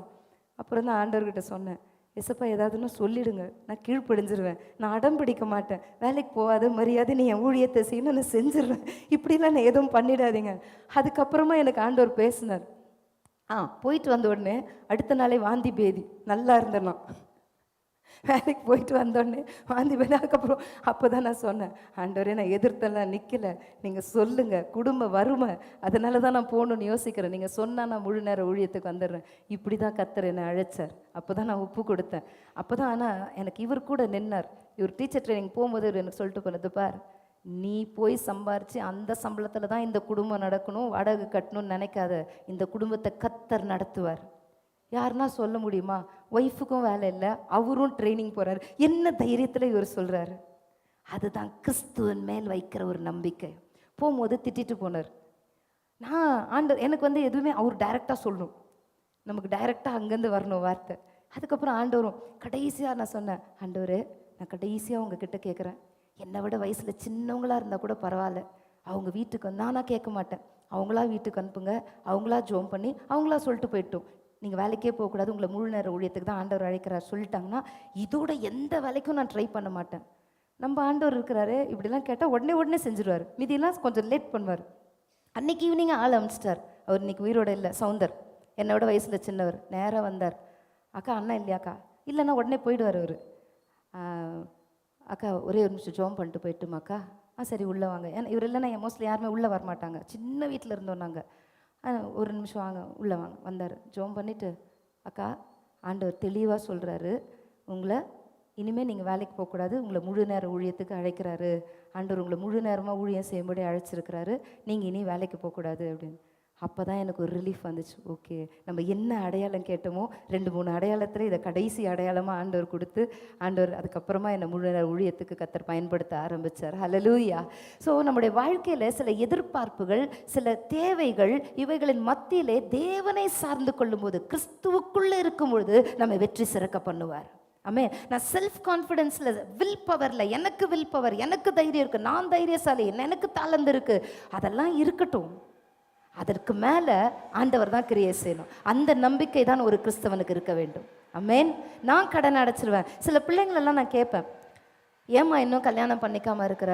இருக்கட்டும் ஆண்டி, என் குடும்பத்தில் இவ்வளோ கடன் இருக்குது, இன்னும் தம்பி தங்கச்சிக்கெல்லாம் இதெல்லாம் செய்யணும், அதன் பிறகு தான் ஆண்டி நான் கல்யாணம் பண்ணிக்கணும். அப்போ நீ தான் இந்த குடும்பத்தை நடத்துறியாம்மா, ஏசப்பா நடத்தலையா கேட்டேன். அதன் பிறகு தான் அந்த பிள்ளை கல்யாணம் பண்ணான். அதன் பிறகு அந்த குடும்பம் நல்லா ஆயிடுச்சு. வீடு கட்டினாங்க, அழகாக அந்த குடும்பத்தில் எல்லா பிள்ளைங்களும் படித்தாங்க. இவ கல்யாணம் பண்ணிட்டு போயிட்டா. நம்ம நம்பிக்கையை கர்த்தர் மேலே வைக்கிறோம் அப்படின் போது அவர் மகிமைப்படுவார். நம்ம மேலேயே நம்பிக்கையை வச்சுட்டு நான் தான் கடன் அடைக்கணும், நான் தான் இந்த குடும்பத்தை நடத்தணும். நம்ம பாஸ்டரு கிட்னி ஃபெயிலியர் ஆன பிறகு சபையிலே அவர் வந்து சொன்னார். எத்தனை பேருக்கு ஞாபகம் இருக்குதுன்னு தெரியல, நான் நினச்சிட்டு இருந்தேன் இந்த குடும்பத்தையும் இந்த ஊழியத்தையும் நான் தான் நடத்துகிறேன் அப்படின்னு கடன் வாங்கி வாங்கி வாங்கி ரொட்டேஷன் பண்ணி, ஞாபகம் இருக்கா பிரதர்? ரொட்டேஷன் பண்ணி லேவாதாவை பண்ணி நான் தான் நடத்துகிறேன்னு நினச்சிட்டு நான் நடத்திட்டு இருந்தேன். ஆனால் எனக்கு கிட்னி ஃபெயிலியர் ஆகி நான் படுத்த பிறகு தான் எனக்கு தெரியுது, நான் நடத்தலை இந்த குடும்பத்தை, நான் படுக்கையிலே இருந்தாலும் கர்த்தர் தான் இந்த குடும்பத்தை நடத்துகிறார். ஹல்லேலூயா. எனக்கு இப்போதான் புரியுது. ஆகவே கடன் வாங்கி யாருமே எதையுமே செய்யாதீங்கன்னு சபையில் எல்லாருக்கும் அறிவுரை சொன்னார் அவர். ஹல்லேலூயா. ஸோ என்னுடைய power it comes from Christ, not from me. ஹல்லேலூயா. எனக்குள்ளே இருக்கிற கிறிஸ்துவினால தான் என்னால் வெற்றி சிறக்க பண்ண முடியும், ஜெயம் கொள்ள முடியும். ஹல்லேலூயா. அடுத்ததாக நம்ம வாசிக்கலாம் 2 கொரிந்தியர் 12வது அதிகாரம் 7வது வசனம். எல்லாருக்குமே தெரிந்த ஒரு வசனம். அன்றியும் எனக்கு வெளிப்படுத்தப்பட்டவர்களுக்குரிய மேன்மை நிமித்தம் நான் என்னை உயர்த்தாதபடிக்கு என் மாம்சத்திலே ஒரு முள் கொடுக்கப்பட்டிருக்கிறது. என்னை நான் உயர்த்தாதபடிக்கு அது என்னை குட்டும் சாத்தானுடைய தூதனாய் இருக்கிறது. ஆமென். ஹல்லேலூயா. முதல் காரியம், இயேசு கிறிஸ்துவின் வல்லமையினாலே ஜெயம் கொள்ளுகிறோம். நாம் முற்றிலும் ஜெயம் கொள்ளுகிறவர்களாக இருக்கும்படி தான் அழைக்கப்பட்டிருக்கிறோம். So the first thing, how can I conquer a victory? It is through Christ, Christ, Christ and Jesus Christ alone and not through me. Amen. இயேசு கிறிஸ்துவினாலே, அவருடைய வல்லமையினாலே எனக்கு ஜெயம் உண்டு. இரண்டாவது காரியம், இயேசு கிறிஸ்துவின் கிருபையினாலே எனக்கு ஜெயம் கொடுக்கிறவராய் இருக்கிறார். ஹல்லேலூயா. என் பலன் கிடையாது, அவருடைய பலன். எனக்கு ஒரு முள் ஒன்று கொடுக்கப்பட்டிருக்கு, நல்லது. அந்த முள்ளை மற்றவங்க சுட்டி சுட்டி காட்டுவாங்க, ஆனால் அது என்னை குட்டி கொண்டே இருக்கும். நான் பெருமைப்படாதபடிக்கு, பவுல் வெட்கப்படாமல் ஓப்பனாக சொல்கிறாரு, நான் பெருமைப்படாதபடிக்கு அந்த முள் என்னை குட்டி கொண்டே இருக்கிறது, அது சாத்தானுடைய தூதுவனாக இருக்கிறது. அந்த முள் என்னை குத்தி கொண்டே இருந்தால் தான் நான் கிறிஸ்துவுக்குள் இன்னும் நான் அதிகமாக நெருங்கி கொண்டே இருக்கிறேன். அவருடைய கிருபையை சார்ந்து வாழ நான் கற்றுக்கொள்ளுகிறேன். ஒரு சின்ன பிள்ளையை நீங்கள் கூப்பிட்டீங்கன்னு சொன்னால் எந்த குட்டீஸுமே காணும், இருக்கிற ஒரு குட்டியும் தூங்குது. எனக்கு நிறைய நேரம் இளங்கோ பிரதர் குழந்தைய தான் யோசிப்பேன். அவன்கிட்ட மட்டும் ஒரு ஷூ ஒன்று, எங்கள் ஜானஸே அப்படி தான். எல்கேஜி படிக்கும் போது, வா ஜானஸ் சாக்ஸ் போட்டுடுறேன், நானே ஷூ போட்டுடுறேன், நானே அப்புறம் போட தெரியாதா அப்படி பார்க்கும், முறைக்கும், போட முடியல. அதுக்கு இப்போ மம்மி தான் பண்ண, ஆனால் அதுக்குன்னா நானே தான் போடணும். அது ட்ரை பண்ணி அதுக்கு போட முடியலன்னு பிறகு தான் காலை விதியே நீட்டும். சரி போட்டு தொலைங்க அப்படின்னு.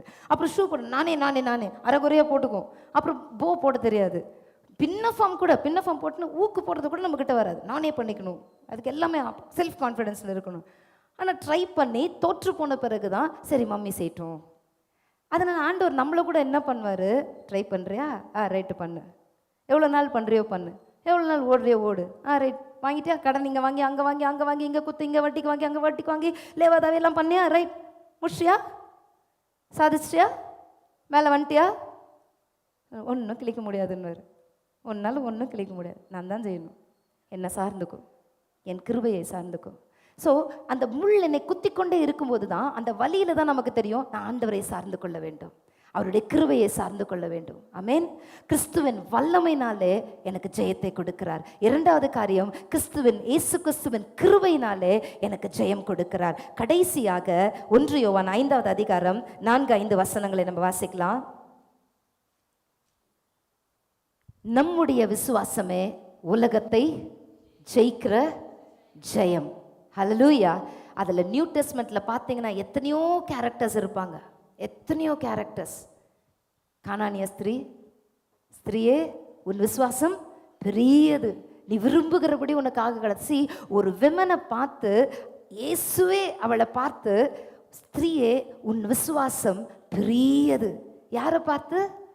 ஹேய், நாய் இன்னும் மேஜையில் பிள்ளைகளுக்கு இருக்கிறதெல்லாம் நாய்க்கெல்லாம் போட முடியாது அப்படின்னு சொன்னவளுக்கு அவள் அதையும் விடாமல் பிடிச்சு கொண்டு இருந்ததுனால, சம்டைம்ஸ் ஆண்டவர் டெஸ்ட் பண்ணி பார்ப்பார். ஏய், நீ ஜோம் பண்ணால் நான் கொடுத்துடணுமா? உன் விசுவாசம் எவ்வளோ தூரம் இருக்குது பார்க்குறேன். கிடைக்காது. உடனே ஒரு 4 பேர் வருவாங்க. அதெல்லாம் நம்மளுக்கெல்லாம் கிடைக்காது. அப்படி தான் சர்ச்சில் சொல்லுவாங்க. அது எலிசபெத் சிஸ்டருக்கு நடக்கும், நம்மளுக்கெல்லாம் நடக்காது. ஏன்னா அவங்க ஊழியம் செய்கிறாங்கல்ல. நம்ம என்ன அப்படியா? நம்ம வந்து என்னமோ சொல்லுவாங்களே, தெய்வத்தனும் பிறரத்தனும் என்னமோ ஒரு பழமொழி ஒன்று சொல்லுவாங்க எங்கள் மாமியார் அடிக்கடி. அதெல்லாம் கிடையாது. இவருக்கு பயங்கர கோவம் வரும். அதெல்லாம் கிடையாது. இயேசுத்தனம் மட்டும்தான் நமக்கு தெரியும். ஹல்லேலூயா. கொஞ்சம் கடவுள் வேணுமா, கொஞ்சம் மனுஷங்க வேணுமா, கொஞ்சம் நம்மளும் உழைக்கணுமா, இது 3 கலந்தால் தான் நடக்கும். எஸ், நம்ம முயற்சி எடுக்கணும். ஆனால் என் முயற்சியில், என் தாளந்தில் நான் சார்ந்து கொள்ளக்கூடாது. Yes, I have to take an effort. பட் நான் அதை சார்ந்து கொண்டா எனக்கு ஜெயம் கிடைக்காது. எனக்கு ஜெயத்தை அவர் மட்டுமே கொடுப்பார். அதனால தான் நம்ம சொல்கிறோம், குதிரை யுத்த நாளுக்காக ஆயத்தமாக்கப்படும், ஜெயமோ கர்த்தரால். இதை வந்து எக்ஸாம் கோயிங் ஸ்டூடெண்ட்ஸுக்குன்னு இந்த வசனத்தை ஒதுக்கி வச்சிட்டோம். அப்படி அல்ல, நம்ம தான் அந்த குதிரை. ஆமென். நம்ம ஒவ்வொருத்தரும் அந்த குதிரை. யுத்த நாள் டெய்லி பேட்டில் தான், நம்மளுக்கு டெய்லி ஃபைட்டிங் தான். பிசாசு போடுறவனா இல்லையா? இந்த உலகத்தின் அதிபதி எதிராளியாக, உங்கள் எதிராளியாக பிசாசானவன் கெர்ச்சிக்கிற சிங்கத்தை போல. அப்போ நமக்கு ஒரு எதிராளி இருக்கிறான். Every day he will try to defeat us and every day we have to win over him. அவனை ஜெயம் எடுக்க வேண்டும். எனக்கு ஒரு எதிரி இருக்கிறான். ஆமென். அப்போ உங்கள் பிசாசாகிய, உங்கள் எதிராளியாகிய உங்கள் பிசாசானவன், உங்கள் பிசாசானவன் அல்ல, பிசாசானவன் எப்படிலாம் டங் ஸ்லிப் ஆகுது பாருங்க. அப்படி ஸ்லிப் ஆனாலும் நம்ம கரெக்ட் பண்ணிக்கணும். அவன் ஏன் நம்முடைய பிசாசானவன்? உங்கள் எதிராளியான, அவன் நமக்கு எதிராளியான பிசாசானவன் கெர்ச்சிக்கிற சிங்கத்தை போல எவனை விழுங்கலாமோ என்று வகை தேடி சுற்றி திரிந்து கொண்டே இருக்கிறான். அவனுக்கு அதுதான் வேலை, அவன் அதை தான் செய்வான். அப்ப நம்ம விழிப்போடு கூட இருக்கணும். நீ சுத்தி கொண்டே இருப்ப, எனக்கு ஒரு எதிரி இருந்துட்டே இருக்கணும், அலர்ட்டா இருந்துட்டே இருக்கணும். பாகிஸ்தான் பார்டர்ல போய் நின்று எந்த சோல்ஜராவது அலர்ட்டா இல்லைன்னா என்ன ஆவான்? சுட்டு தள்ளிடுவாங்க.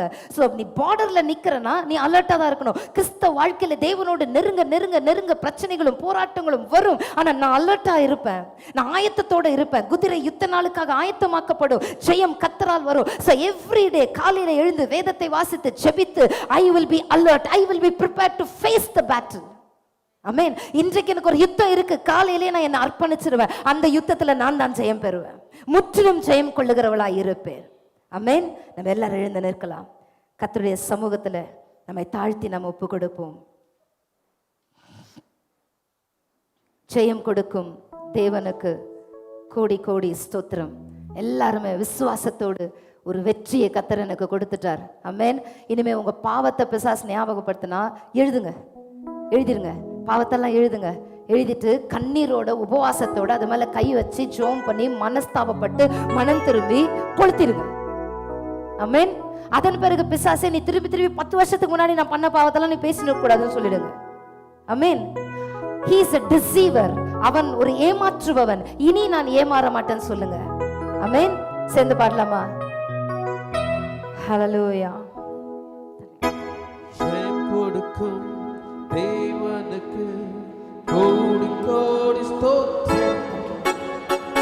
வாழ்வளிக்கும் இயேசு ராஜாவுக்கு வாழ்நாளெல்லாம் ஸ்தோத்திரம்.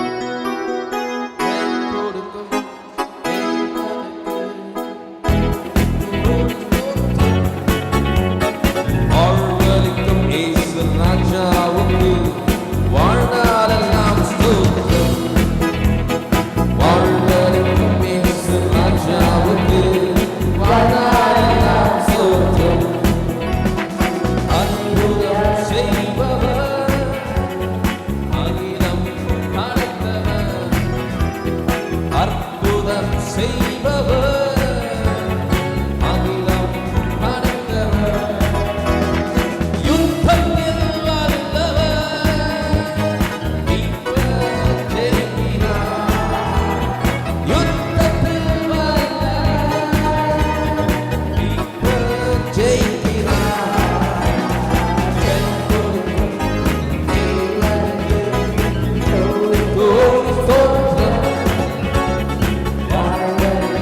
எத்தனை பேர் விசுவாசிக்கிறீர்கள்?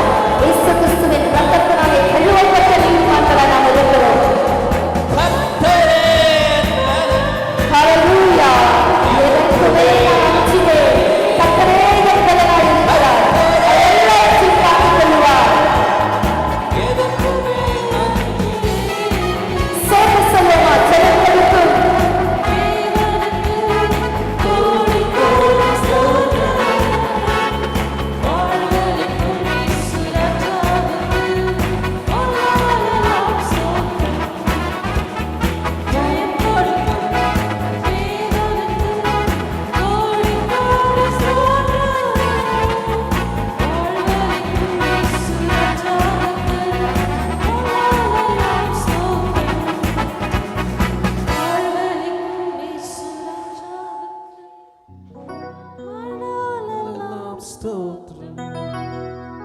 ஹalleluya. கரங்களை உற்சாகமாய் தட்டி சொல்லுவோம், எனக்கு ஜெயம் கொடுக்கிற தேவனுக்கு ஸ்தோத்திரம்.